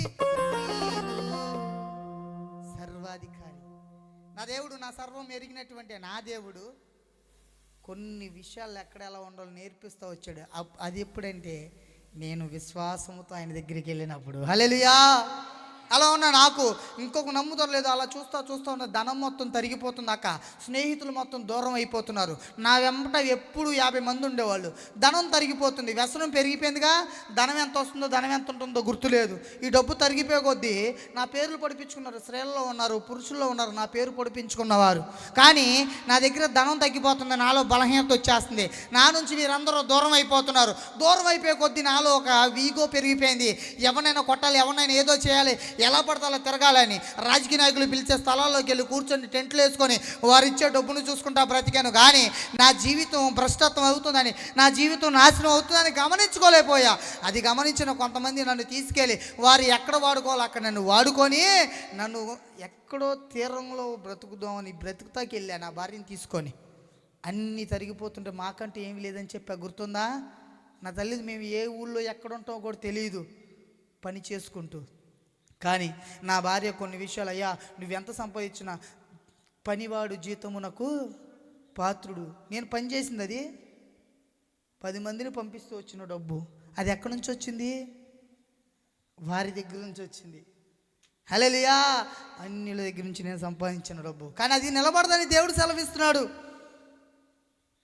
ఆ డబ్బును చూసుకొని గర్వంతో ఎగురుతూ ఉండగా ఈ వ్యసనాలన్నీ స్టార్ట్ అయ్యేసరికి నా భార్య రోజు వచ్చి అడిగింది, అయ్యా నీ కాళ్ళు పట్టుకుంటాను, మనకు ఒక కుమారుడు ఉన్నాడు, మనకంటూ ఒక స్థిరం ఉండాలి, పిట్టలు ఎటు చెదిరిపోయిన గూడంటూ ఒకటే ఉండాలి. కాబట్టి హనుమాన్ జంక్షన్ పల్లెర్లమూడి అనే గ్రామంలో స్థలాలు తక్కువ అంట. అక్కడికి వెళ్ళి ఏదైనా స్థలం కొనుక్కొని ఉందామంటే నేనేం చేశానంటే సరే తన హృదయాన్ని సంతోషపరచడానికి నా కుమారుడికంటూ ఒక గృహం గూడు ఉండడానికని ఎక్కడి నుంచి బయలుదేరి నా తల్లిగారు చెప్పామా నేను ఇక్కడికి వెళ్ళి ఈ ప్రాంతం నుంచి ఆ చివరి దాకా వెళ్తాను. నాన్న నువ్వు వ్యసనపరుడే ఉన్నావు, నువ్వు స్నేహితులు నమ్ముకొని లోక సంబంధమైన నమ్ముకొని వెళ్తున్నావు, జాగ్రత్త. నీ భార్య నమ్ముకొని వెళ్ళడంలో తప్పలేదు, నీకంటూ ఒక గృహాన్ని ఏర్పరచుకోవడంలో తప్పలేదు. కానీ నువ్వు ఏ స్నేహితులతో సహవాసం పట్టలో జాగ్రత్త నాన్న. కాబట్టి ఇప్పటికైనా అటు దూరం వెళ్తున్నావు కాబట్టి మళ్ళీ నువ్వు తిరిగి వచ్చేసరికి ఎలా ఉండాలంటే 10 మందికి ఉపయోగకరంగా ఉండాలని నా తల్లి ఆ రోజు తన నోటితో సెలవిచ్చింది. ఆ మాటలు విన్నవాడు నన్ను ఆశీర్వదించాడు. హల్లెలూయా. అలా వెళ్ళాను. ఆ ప్రాంతంలో ఒక స్థలం కొనుక్కున్నాను, 3 సెంటు ఉన్న డబ్బుతో సొంత ఇల్లు కట్టుకున్నాను. సొంత ఇల్లు కట్టుకొని అక్కడే ఉంటున్నాను. ఆ ప్రాంతంలో ఉన్న కొంతమందిని పరిచయం చేసుకొని వ్యసనాలకి వారిని గురి చేస్తూ ఉన్నాను. వ్యసనాలకి వాళ్ళని కూడా తీసుకెళ్తూ కొంతమంది స్నేహితులు డ్రగ్స్ తీసుకుంటుంటే వాళ్ళ దగ్గర నుంచి డ్రగ్ తీసుకొచ్చి డ్రగ్స్ మా ప్రాంతం వాళ్ళకి ఇచ్చేవాడిని. కొంతమంది నా స్నేహితులు ఉండేవారు ఆ ప్రాంతంలో. నా స్నేహితులు కొంతమంది ఉండేవారు. కొంతమంది నన్ను అడిగేవాళ్ళు, అన్న నువ్వు విజయవాడలో అదంటకి ఇదంటగా మనకు అది దొరికింది ఇది దొరుకుతుంది అంటే గంజాయిని కూడా వారి చేతికి ఇచ్చాను. వారిని ఏం చేయడానికి? నా జీవితం ఆల్రెడీ నాశనం అయిపోయి ఉంది. నాతో ఉన్నవారు కూడా ఏమవ్వాలి? అప్పుడు నేను దృష్టి ఉన్నా మంచున్నా వారు ఎవరితో సహవాసం చేస్తున్నారు? కాబట్టి నాతో వాళ్ళని ఆడుకుంటూ మొదలెట్టేసరికి ఆ ప్రాంతంలో మీలాంటి స్త్రీలు కొంతమంది ఉంటారు. వారు నన్ను చూసి వీడు ఎక్కడోడ్రా బాబు, ఏ ఊరోడ్రా బాబు, వీడు రూపం ఏంటి, ఈడేంట్రా బాబు, అసలు వీడికి ఈ ఊళ్ళో స్థలం ఇచ్చినోడు ఎవడురా బాబు అంట మొదలెట్టారు. ఈ ఊళ్ళో వీడికి స్థలం ఇచ్చినోడు ఎవడు, ఎవరమ్మారు వీడికి స్థలం అంట మొదలెట్టారు. స్క్రీన్ ఎత్తే అన్నయ్య బాగుండేది. ఇదిగోండి, ఈ రూపము చూసిన ఆడవారు రోడ్డు మీద నుంచుంటారా? ఈ రూపము చూసిన వారు రోడ్డు మీద నుంచుంటారా? ఈ భయంకరమైనటువంటి రూపంతో విచ్చలవిడిగా మత్తు తీసుకొని నేను నడుచుకుంటూ వెళ్తుంటే మీరు నమ్ముతారో లేదు, ఆ స్త్రీలు ఇళ్లలోకి వెళ్ళిపోయి వీడికి ఎవడు ఈ ఊళ్ళో స్థలం అమ్మిందన్నారు. అనేక రకాలుగా మాట్లాడారు, అనేక రకాలుగా హింసించారు, హేళన చేశారు. ఆ ఊరు నుంచి నన్ను దూరం పంపించడానికి, ఆ ఊరు నుంచి నన్ను వెలివేయడానికి చాలా ప్రయత్నాలు చేశారు. నా దేవుడు నమ్మదగినవాడు. హల్లెలూయా. చూశారు, అన్నారు, మాట్లాడారు, నిందలు అవమానాలు ఎన్నో పడ్డా. అలా ఉండగా ఈ వ్యసనం అలవాట్లో ఎన్నో గొడవల్లో దూరత వచ్చా. ప్రతి గొడవకి వెళ్తూ ఉండేవాడిని. ప్రతి స్నేహితుడితో కలిసి చిన్న చితక ఎవడు ఫోన్ చేసిన వెళ్ళి ఆ గొడవలో దూరి నా పేరు వస్తుందనే విధానమే తెచ్చుకున్నాను. కానీ నా పేరుకి నాశనకరమైనటువంటి ఒక దారి కనబడుతుందనే విషయాన్ని మర్చిపోయా. నా పేరుని చెప్పుకొని తిరుగుతుంటే నేను ఎక్కడికో వెళ్తున్నాను అనుకున్నా, కానీ అది నాశనానికి దారన్న విషయం గమనించలేకపోయాను. అది చూస్తా ఉండగా ఒకరోజు విచ్చలవిడిగా తాగి నాకు నచ్చినట్టు తిరుగుదామని చెప్పి ఆ పల్లెరుంబుడి ప్రాంతంలో ఒక చోట నుంచి తాగుతుంటే సడన్గా వచ్చారు పోలీసు వాళ్ళు. అక్కడికి వెళ్ళి నేను విపరీతంగా జనం మధ్యన భయందోళనగా తిరుగుతున్న నన్ను చూసి వారందరూ ఎలా అంటే, నా భార్య ఒకరోజు, అయ్యా ఎందుకయ్యా ఇదంతా మనకి ఎందుకయ్యా, వాళ్ళతో నీకు ఎందుకయ్యా అంటే, నా భార్యని అక్కడ కూడా ఎలా పడితే అలా కొట్టా. స్నేహితులతో గొడవలకి వెళ్ళి వాటికి వెళ్ళి వీటికి వెళ్ళి తిరిగానక్క. అక్కడి నుంచి మొదలయ్యి ఒకరోజు విచ్చలవిడిగా నాకు నచ్చినట్టు మత్తు తీసుకొని నాకు నచ్చినట్టు తాగి వెళ్ళి నా భార్యని విచ్చలవిడిగా కొట్టి, ఆ రోజు ఏమన్నంటే, నీకేం తెలుసా ఈ ప్రాంతం పెద్ద ఇదేంటి, ఈ ప్రాంత మనుషులు పెద్ద ఇదేంటి, వీళ్ళను 2 నిమిషాల్లో తీసుకెళ్ళిపోతా, ఎక్కడికైనా తీసుకెళ్ళాలంటే నాతో పెట్టుకుంటే ఎంత దూరం వెళ్ళాలి అంత దూరం వెళ్తా. నా గురించి ప్రాణం తీసుకునే స్నేహితులు ఉన్నారు, నా గురించి నా గుండెల మీద పేర్లు పొడిపించుకున్న స్నేహితులు ఉన్నారు, నా గురించి రాజకీయ నాయకులు వస్తారు, నా గురించి పార్టీ అధికారులు వస్తారు, నన్ను నమ్ముకున్న వారు చాలామంది ఉన్నారు. ఒకవేళ నాకు ఏదైనా జరిగితే నా శవం మోయడానికి ఒకరు కొట్టుకుంటారు అని నా భార్యతో ఆ మాటలు చెప్పి ఎట్లా పడితే అలా కొట్టారు. ఆ భార్యని కొట్టి ఇంట్లోకి వెళ్ళి అన్నం పెట్టుకొని అన్నం తిని పడుకున్నా. అక్కడే సత్తుమతుకులు అడిపోయి అక్కడే కూర్చొని ఏం చేసిందో నాకైతే తెలియదు, కానీ తన పక్కన బైబిల్ పెట్టుకొని కూర్చొని ఉంది. హల్లెలూయా. అలా ఉన్న నేను ఉదయకాలం మార్నింగ్ విచ్చలవిడిగా తాగేవాడిగా లెగిసి మార్నింగ్ 3:30కి టాయిలెట్కి వెళ్ళి టాయిలెట్ పోసుకొని వచ్చి గుమ్మలో కూర్చొని సిగరెట్లు కాలుతుంది, సిగరెట్ పెట్టెలు తీసా. సిగరెట్ వెలిగించి కూర్చున్నా. ఆ పల్లెరుముడి ప్రాంతంలో సియోను ప్రార్థన మందిరం అని ఒక మందిరము ఉదయకాలం 5:30కి ఆరాధన స్టార్ట్ అయ్యింది. ఎన్నింటికి? ఉదయకాలం 5:30కి ఆరాధన స్టార్ట్ అయ్యింది. 3:30 కూర్చొని నేను సిగరెట్లు కాల్చుకున్నా, 4:30 దాకా కూర్చుంటే అన్ని మాటలు వినబడుతున్నాయి. ఆ ఆరాధన జరిగే టైంలో నేను సిగరెట్ వెలిగించుకుంటా ఉన్నాను. ఒకప్పుడు బాల్యం గుడికి వెళ్ళిన వాడినే కదా, ఒక బాల్యము మందిరానికి వెళ్ళిన వాడినే కదా. దేవుడు మరి ఆ రోజు ఈ చెవుల్ని ఎందుకు తెరిచాడో, ఈ గుండెని ఎందుకు స్థిరపరిచాడో, ఆ వెనకాల చెవులు గ్రహించగల హృదయాన్ని ఆ రోజు ఆ దేవుడు నాకు ఇచ్చాడు. కాబట్టి ఈరోజు నేను మీ ముందు నిలబడ్డాను. హల్లెలూయా. ఆ రోజు అది గమనించాను. ఆ దైవజనుడు పరిశుద్ధాత్మ చేత నింపబడి మాట్లాడుతున్న మాటలు ఏమైనా, నువ్వు ఎవరిని చూసైతే గర్వపడుతున్నావు, నువ్వు ఎవరిని చూసైతే ఎగిరెగిరి పడుతున్నావు, నువ్వు దేన్ని చూసైతే ఆనందపడుతున్నావు, ఏ పేరు ప్రత్యక్ష సంపాదించుకోవడానికి నువ్వు పరిగెడుతున్నావు, అది దేవుడిస్తేనే నీకు కలుగుతాయి. మనుషులను చూసి ఎగిరి పడుతున్నావా, రాజకీయ నాయకులను చూసి ఎదురు పడుతున్నావా, ఏదైతే కావాలనుకోని లోక సంబంధమైన ఆశలతో పరిగెడుతున్నావా, ఇవేమి నీకు శాశ్వతము కాదు. శాశ్వతమైనది ఒకటి ఉంది, అది ఆయన దగ్గర మాత్రమే ఉన్నది. ఒకవేళ నీ పాపాలను ఒప్పుకునే ఎడలైతే ఆయన నీ యందు ఒక కార్యము చేస్తాడని ఆ యంత్రాంగం శబ్దం ద్వారా వినబడుతుంది. ఈ యంత్రాంగం శబ్దం ద్వారా వినబడుతున్న స్నేహితుడా,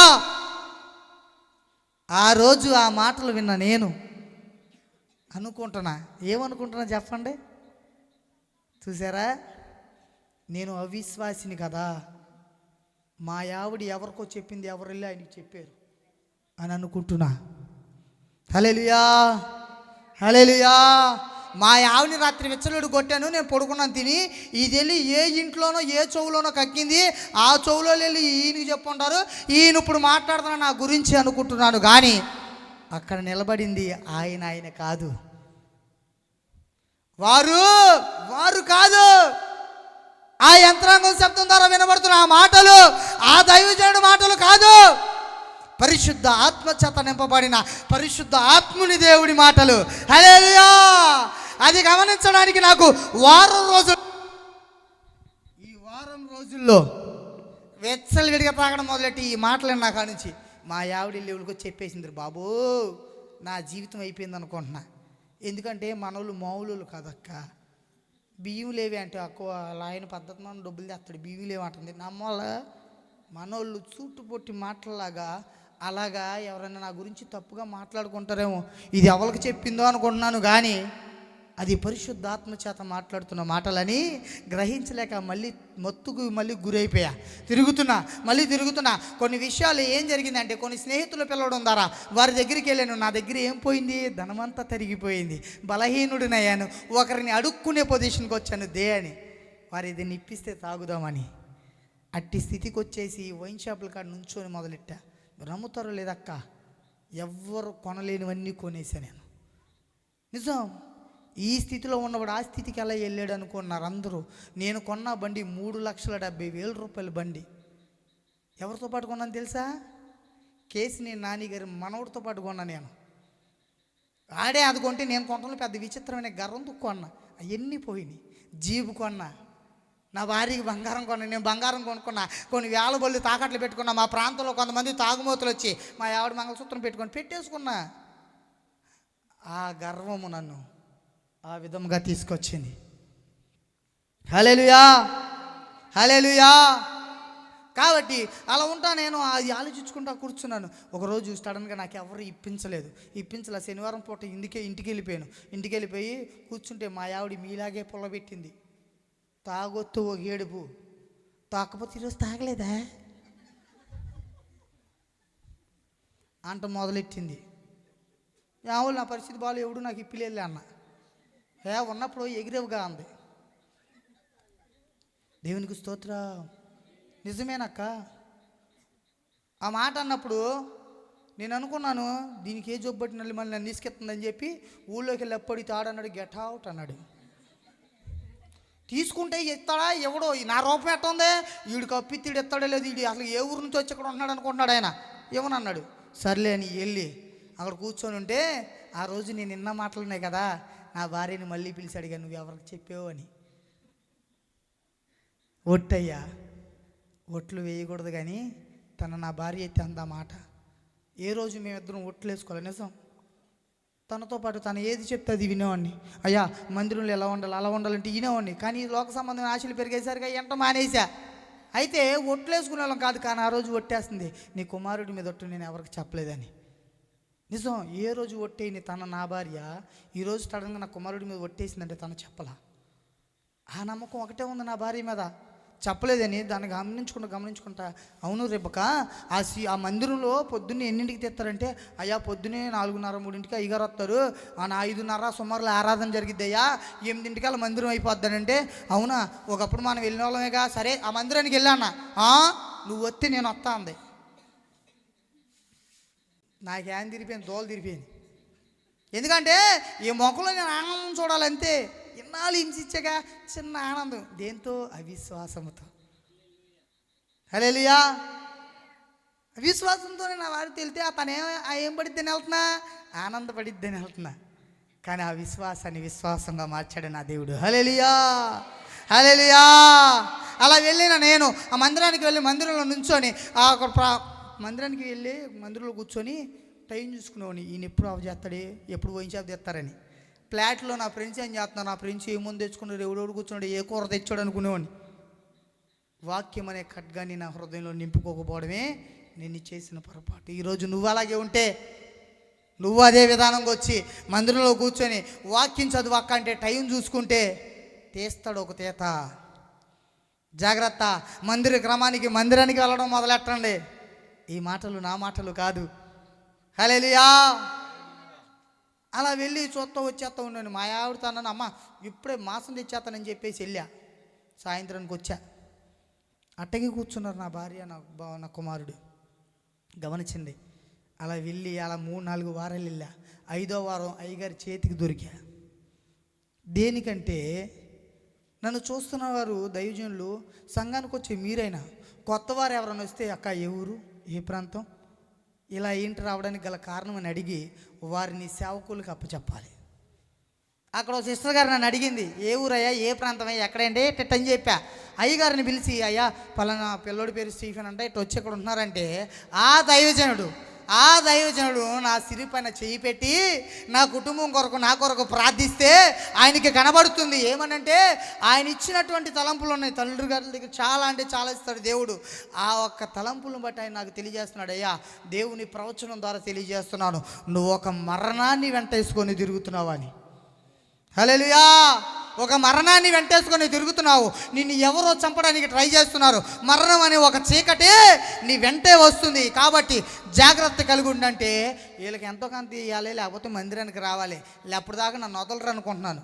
లేదు, ఆస్తులు అంతస్తులు సంపాదించుకోవడానికి రాలేదు దైవజనులు. హల్లెలూయా. హల్లెలూయా. ఆస్తులు అంతస్తులు సంపాదించుకోవడానికి రాలేదు దైవజనులు.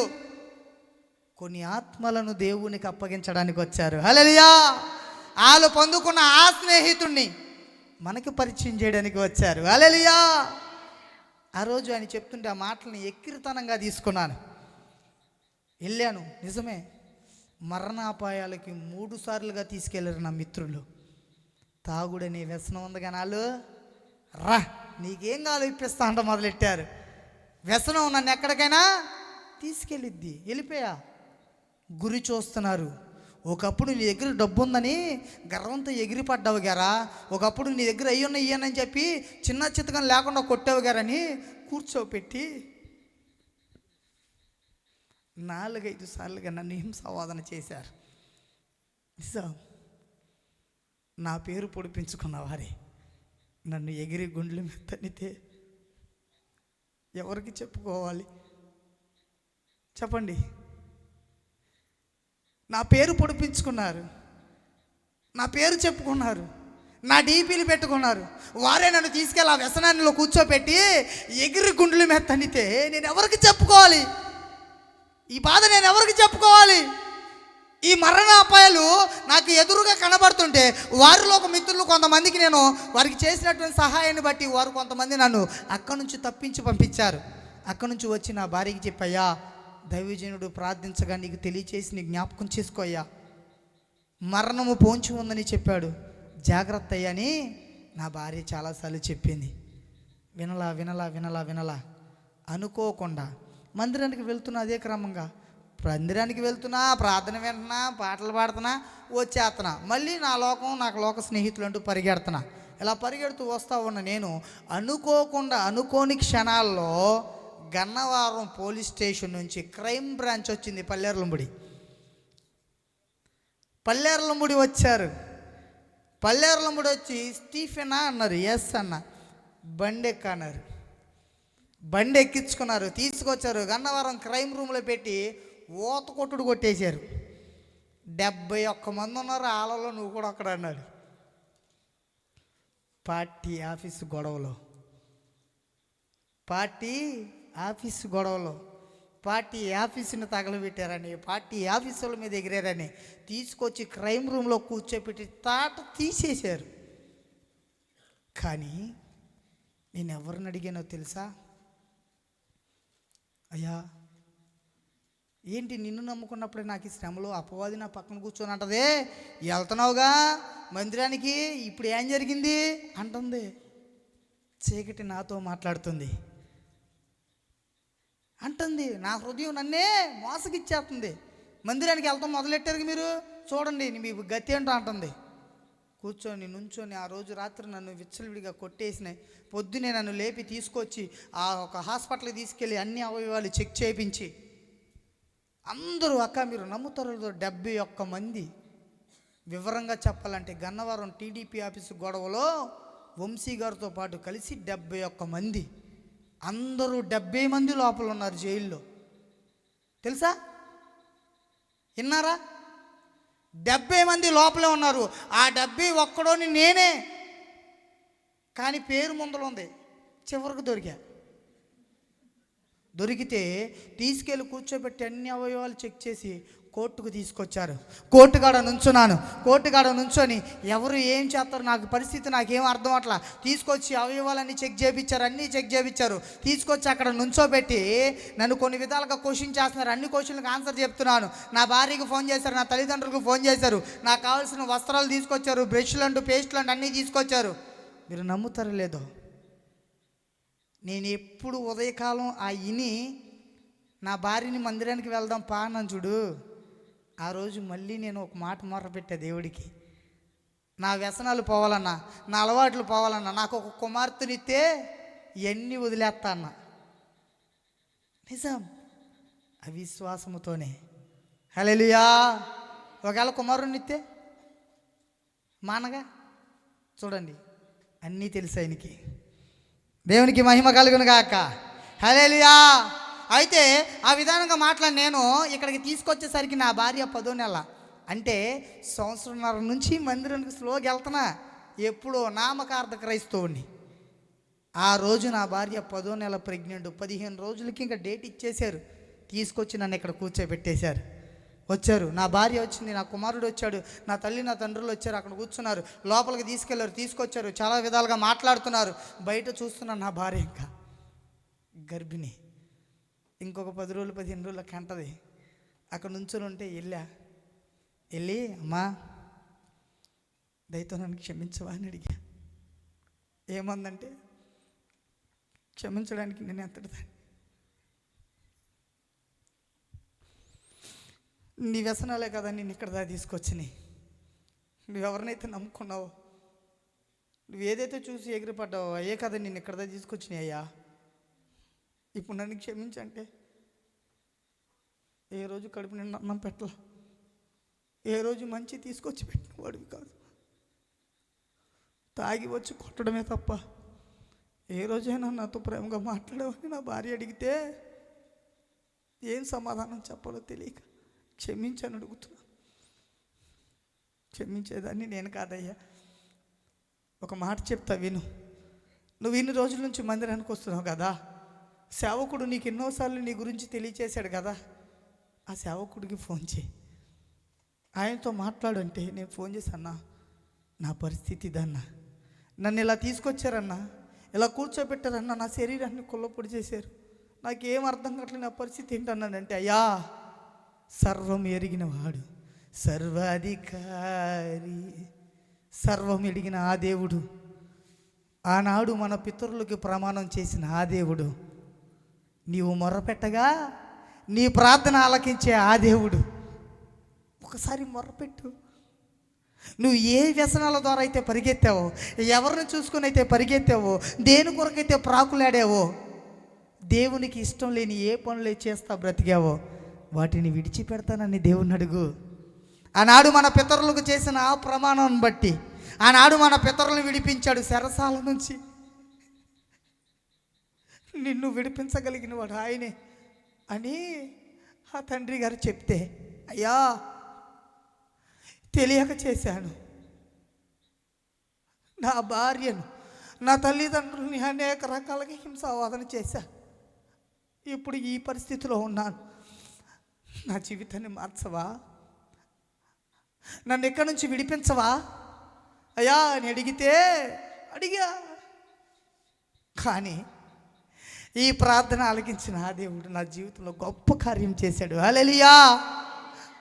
నుంచొని నా భార్య ఎన్నోసార్లుగా అమ్మా అమ్మ అని అంటే అయ్యా అయ్యా అంట. తిరిగి ఇటు చూస్తే నా తల్లిదండ్రులు ఏ రోజు నా తల్లికి జాకెట్ ముక్కు కూడా ఇప్పించాల.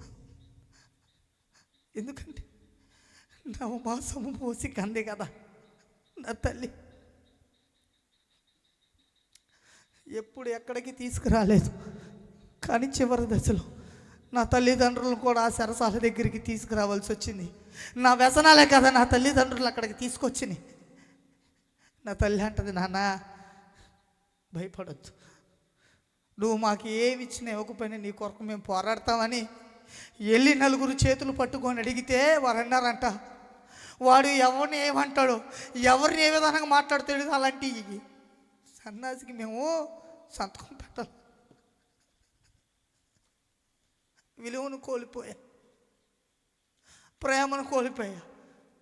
నేను తిరుగుతున్న ప్రాంతస్తులే నన్ను హింసావాదనగా మాట్లాడుతుంటే నా తల్లిదండ్రులు వెళ్ళి వారి చేతులు పట్టుకొని అడిగితే కూడా కనికరం చూపించు. కానీ కనికరము కలిగిన వాడు నా దేవుడు. హల్లెలూయా! కనికరము కలిగిన వాడు నా దేవుడు. అయ్యా, ఈ సరసాల నుంచి నన్ను విడిపించు ప్రభువా, ఈ సరసాల నుంచి నన్ను విడిపించు ప్రభువా, నీ కొరకు నేను ఒక పాత్రగా వాడబడతాను ప్రభువా. ఆనాడు నా పితరుడు పలికాడు చూసావా, బ్రతుకుట క్రీస్తే చావు అవుతుంది నాకు లాభమే అన్నాడు కదా. అటు రీతిగానే నీ కొరకే బ్రతుకుతా, నీ కొరకే మరణిస్తా, నీ కొరకే జీవిస్తా, నీ పాత్రగా నేను వాడబడతా. నన్ను ఈ సరసాల నుంచి విడిపించు. ఆ విశ్వాసముతోనే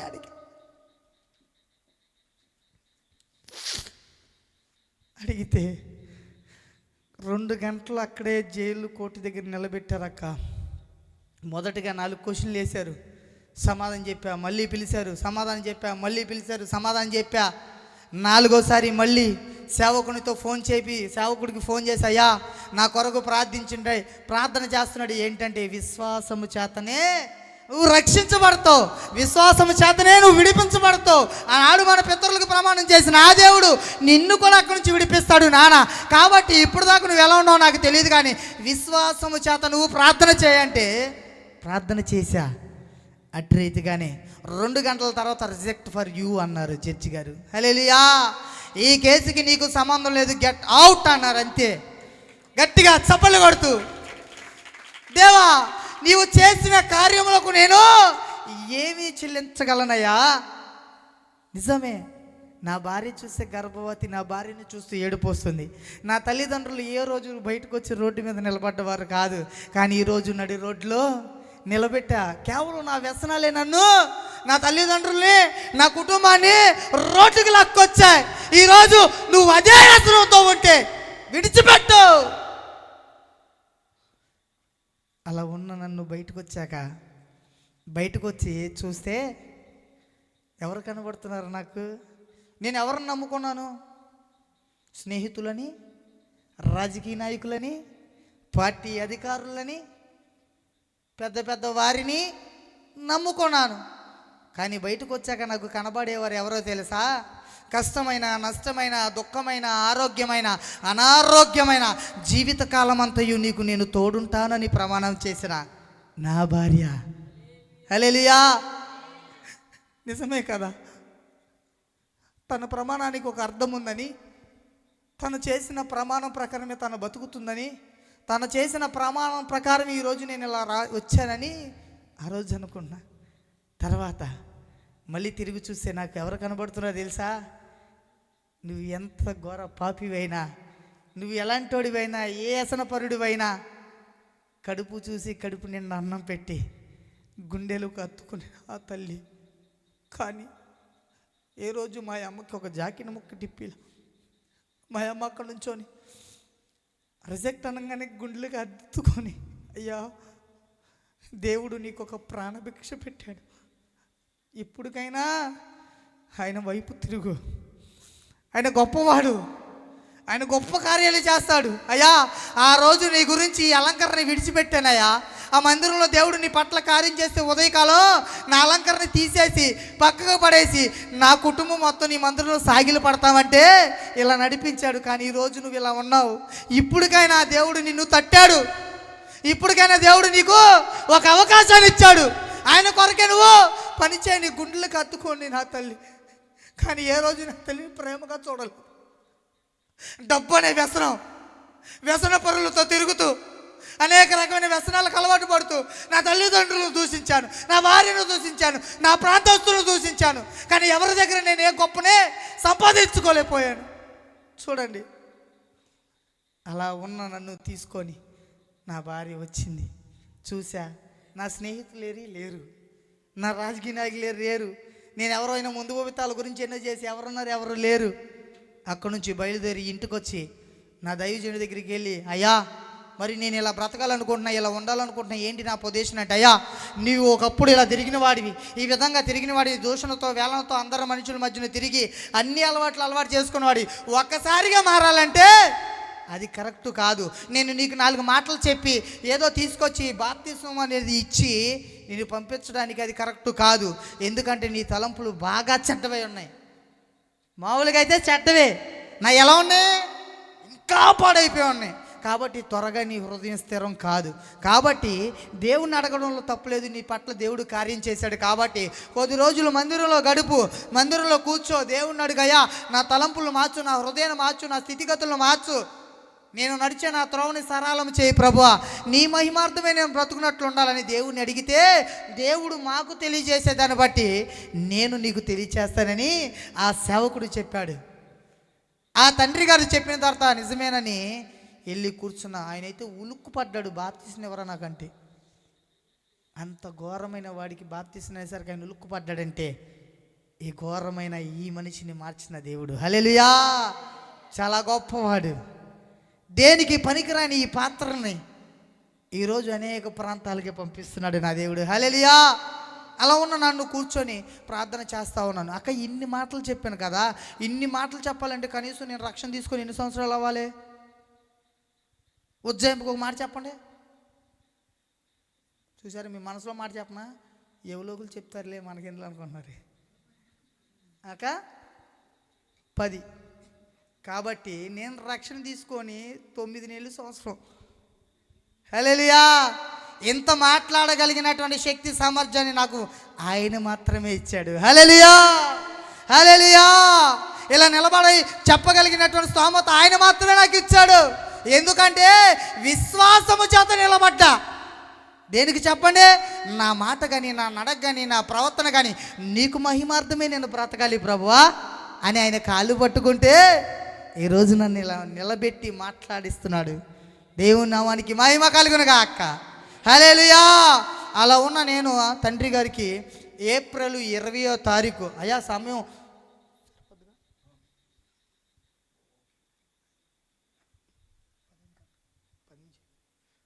కరెక్ట్గా అక్క ఇసుక ఎవరికి దేవుని నామానికి మహిమ కలుగును గాక.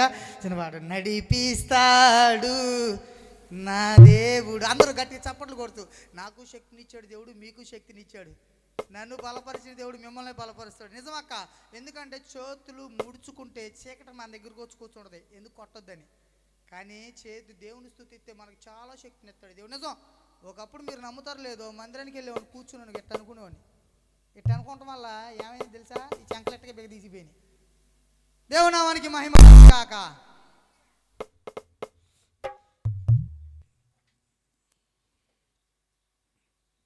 నడిపిస్తాడు నా దేవుడు, శ్రమలోనైనా నన్ను విడువడు.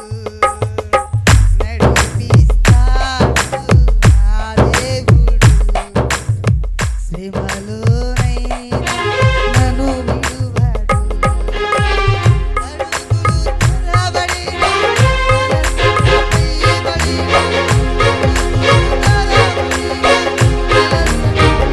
మనసు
ఏప్రిల్ 20వ తారీఖు మార్నింగ్ 9:29 నా దైవజనుడికి తెలియచేశాడు దేవుడు. ఏమనంటే ఒక దర్శనం నాకు వచ్చింది.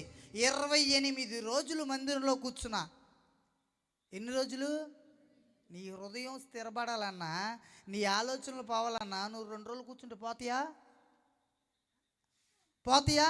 నేను ఏటితో సావాసం చేశా? అనేకమైన వాటితో సావాసం చేశా. మళ్ళీ అవి నన్ను వెనక్కి తిప్పవా? నేను మొట్టమొదటిగా చేసిన పని ఏంటంటే నా ఫోన్ తీసి ఇంట్లో పడేసా, నా సిమ్ము తీసి ఇంట్లో పడేసా, ఇరిచి పడేసా, నవ్వులి పడేసా. మొదటిగా మనిషి నాశనం అవడానికి గల కారణమే ఫోను. హల్లెలూయా, హల్లెలూయా. అయితే ఫోన్ ఉపయోగించుకునే విధానంగా ఉపయోగించుకుంటే దానికి అర్థం ఉంది.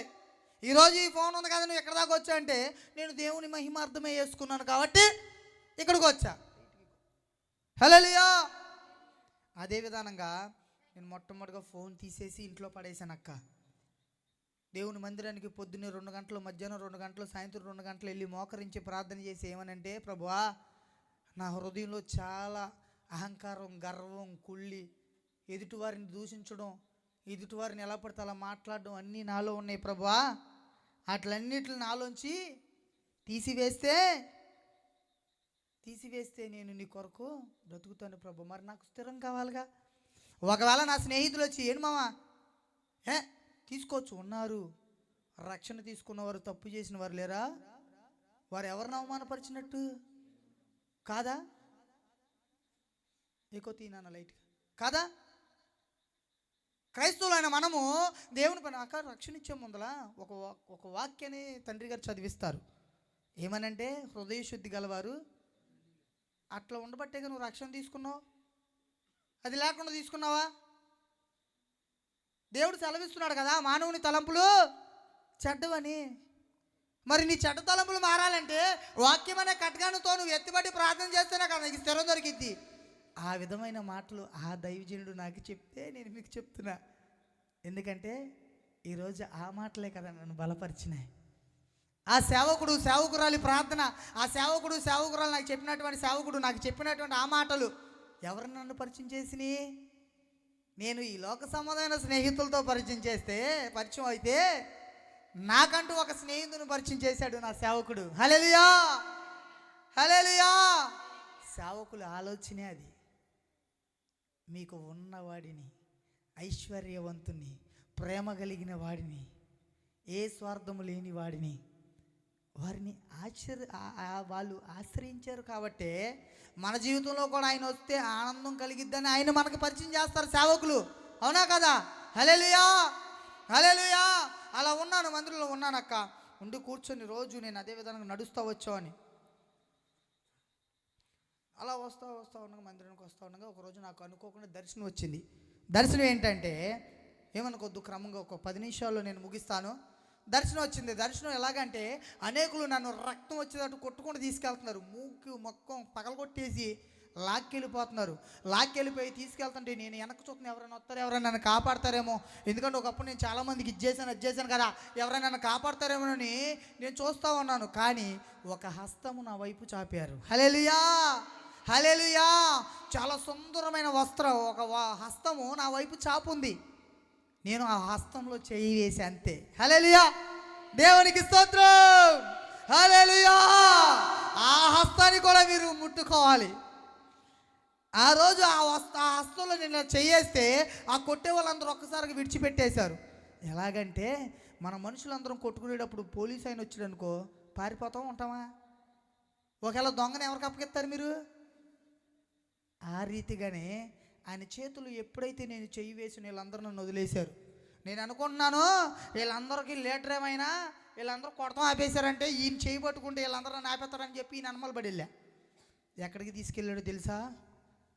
ఈ లైట్లో ఒక 10 నిమిషాలు తలబెట్టి చూడండి, అట్టి గాథలోకి నన్ను తీసుకెళ్ళాడు దేవుడు. హల్లెలూయా, హల్లెలూయా. వీరందరూ నన్ను విడిచిపెట్టేశారు. ఒక్కసారి ఈయన చేతులు ఎప్పుడైతే చేయేసాను ఈ రక్తం ఇదంతా లేదు, ఒక ఈ తెల్లటి గాథలోకి తీసుకెళ్ళి నన్ను నిలబెట్టి ఇక్కడ మాట్లాడు, నీ మాటలు వినేవారు ఉన్నారు.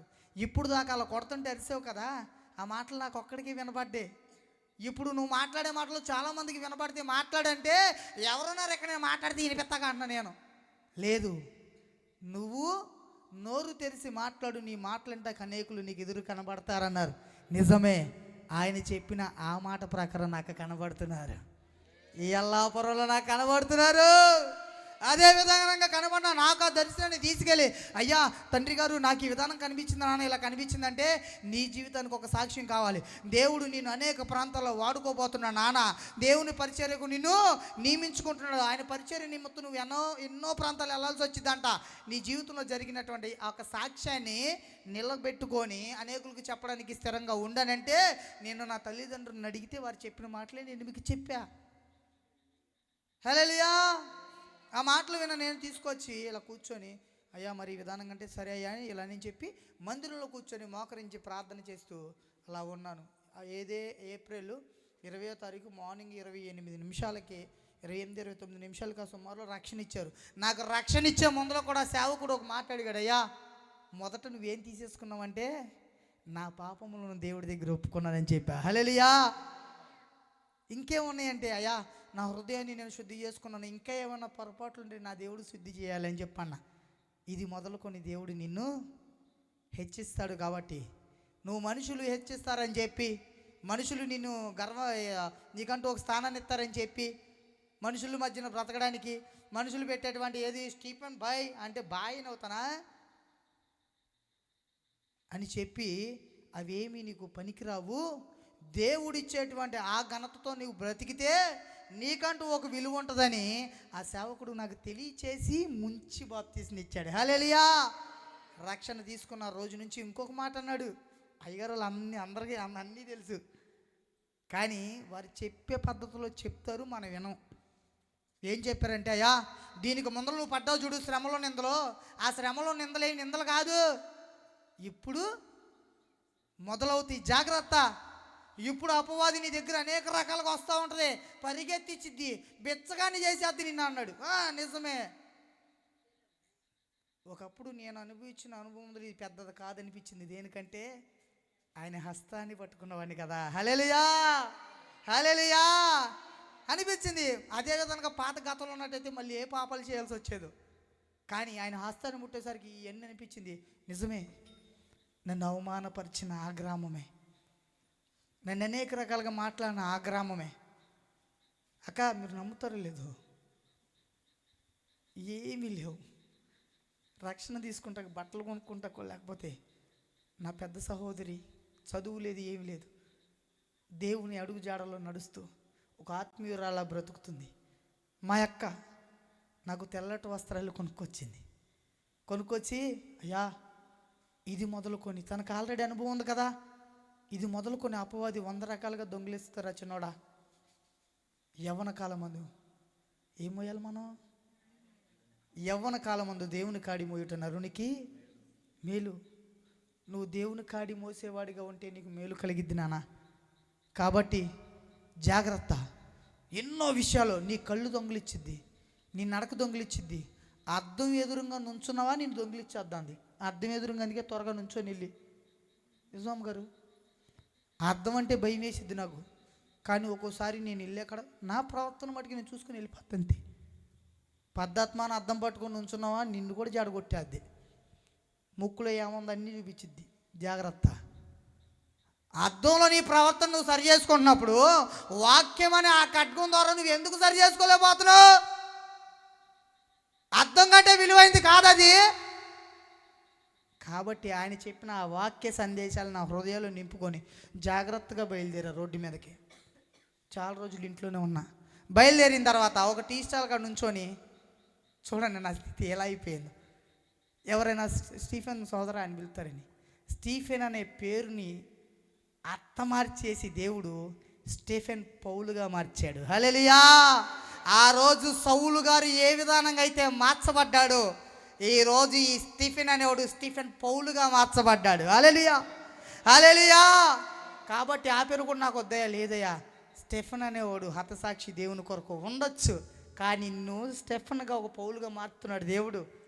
మంచిది నాన్న, ఈ పేరు నీకు దేవుడిచ్చేటువంటిది కాబట్టి రక్షణ తీసుకున్న మందులు నేను దేవుడిని అడిగితే దేవుడు తెలియజేసిన మాట కాబట్టి నేను నీకు చెప్తున్నాను. స్టీఫెన్ పౌలు ఎక్కడన్నా ఎవరైనా అడిగితే బ్రదర్ స్టీఫెన్ పౌలు అని రాపి, సేవకు దేవుడు నేను పిలిస్తే నేనే తెలియచేస్తాను. ఆ రోజు దైవజనుడు నేపి అన్నాడు. ఆ రోజు అన్న మాట నేను అన్నయ్యకి కూడా మెసేజ్ పెట్టానా, నేను ఒక బ్రదర్ని, నేను ఒక పౌలు గారి లాంటి సాక్ష్యం మాత్రమే. ఆయన వల్ల నేను సువార్త చెప్పడానికి అయితే కాదని పరిచర్య చేస్తూ నా సాక్ష్యాన్ని పంచుకుంటాను. అలా వచ్చాను అక్కడ టీ స్టాల్ కాడ నుంచొని, బ్రదర్ బాగున్నావా స్టీఫెన్, టీ తాగుతావా అని అంటారేమోనని నుంచున్నాను అక్క. ఎవరైనా టీ తాగుతావా అని అడుగుతారేమోనని నుంచున్నా. ఏమీ లేవు నా దగ్గర, బట్టలు కూడా మా అక్క తీసుకొచ్చింది. పిలిచి టీ అయినా ఇప్పిస్తారేమో చూసా, టీ పిచ్చి నాకు ఎవరు అడగలే. అడిగితే టీ తాగుదాం అనుకున్నాను కానీ నా కొరకు ఎంతో దాచించాడు నా దేవుడు. హల్లెలూయా. నాకంటూ ఒక స్థానం ఉందని, నాకంటూ ఒక ప్రత్యేకమైనటువంటి ఆస్తిని ఏర్పరిచాడని, నాకంటూ కొన్ని దాచి ఉంచాడని ఎరిగి తిని గనుక అవమానాలను కూడా ఆనందంగా తీసుకున్నాను. అట్టి భాగ్యమే ఆయన ఇచ్చింది. హల్లెలూయా. టీ ఇస్తారేమో,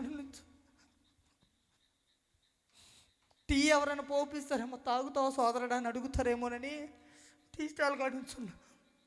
ఎవరు అడగల. అయ్యా నాకేం అర్థం అవ్వట్లేదు, ఏంటి నా పరిస్థితి, ఏంటయ్యా నేను నీకు ఇవ్వాల్సిన ఆలస్యమైనాను, అది అమృతంగా ఉంటుందని తెలియజేశాడు. హల్లెలూయా. ఆలస్యం అవ్వచ్చే కానీ నీ నిందల అవమానాలు ఒకరోజు ఆశీర్వాదకరంగా మారుస్తాడు. హల్లెలూయా. ఈరోజు నేను వేల మందికి టీ ఇప్పించగలిగే స్తోమత నాకు ఇచ్చాడు ఆ దేవుడు. హల్లెలూయా. ఆత్మీయతలో బలపరిచాడు. ఆయన కొరకు ఎదురు చూసా, ఆయన పిలుపు కొరకు ఎదురు చూసా. నువ్వు ఇచ్చే ఆశీర్వాదం నాకు కావాలి. నువ్వు నన్ను చేస్తానన్నావు కదా, వాక్యముతో నువ్వు నాతో మాట్లాడావు కదా, నన్ను నమ్ముకున్న నా కుమారులు నేను ఆస్తికర్తలుగా మారుస్తా అన్నావు కదా. అంటే ఈరోజు నాకు ఆటో ఇచ్చాడు. హల్లెలూయా. మీరు నమ్ముతారు లేదో, మా గ్రామంలో నన్ను హింసావాదనగా మాట్లాడిన ఒక బ్రదర్ గారు, ఒక పెద్ద ఆయన ఈడెవడో ఏ ఊరోడు ఈ ఊళ్ళో తరిమి అన్న ఆ వ్యక్తికి దేవుడు ఒక విధానంగా చూపిస్తున్నాడు. నన్ను చూపించి నన్ను అంతకుముందులో నీ ఊరు నుంచి తరిమేద్దాం అని 10 మందితో కూర్చొని డిస్కషన్ చేసిన ఆయనకి దేవుడు ఒక దర్శనం చూపిస్తున్నాడు. ఏమైనా తెలుసా, స్టీఫెన్ అనే ఒక కుమారుడిని పౌలుగా నేను మార్చుకున్నాను. ఆ కుమారుడు కొరతలో ఉన్నాడు, నువ్వే 50,000 రూపాయలు తీసుకెళ్ళి ఆ కుమారుడికి అని చెప్పాడంట. హల్లెలూయా. హల్లెలూయా. నేను కూర్చొని మందిరంలో కూర్చొని, అయ్యా కష్టపడలేను, 10 మందిని పంపించి సంపాదించాను తప్ప ఎక్కడ నేను ఒళ్ళొంచి పని చేయలేదు, ఒళ్ళొంచి పని ఏంటనంటే ఆయన అన్నాడు, అయ్యా దేవుడు తెలియజేసేదాన్ని నీకు తెలియచేస్తాడు. నిజమే, వారు దైవజనులు అనేవాళ్ళు మనల్ని మర్చిపోరు. నువ్వు వచ్చి ఏ కష్టాన్ని అయితే ఆ తల్లిదండ్రులు చెప్తారో వారు అనుదిన ప్రార్థనలో మిమ్మల్ని ఖచ్చితంగా దేవునికి అప్పగిస్తారు. హల్లెలూయా. అందుకే కదా మందిరానికి నడిపించబడ్డవారు ఆశీర్వదించబడ్డారు.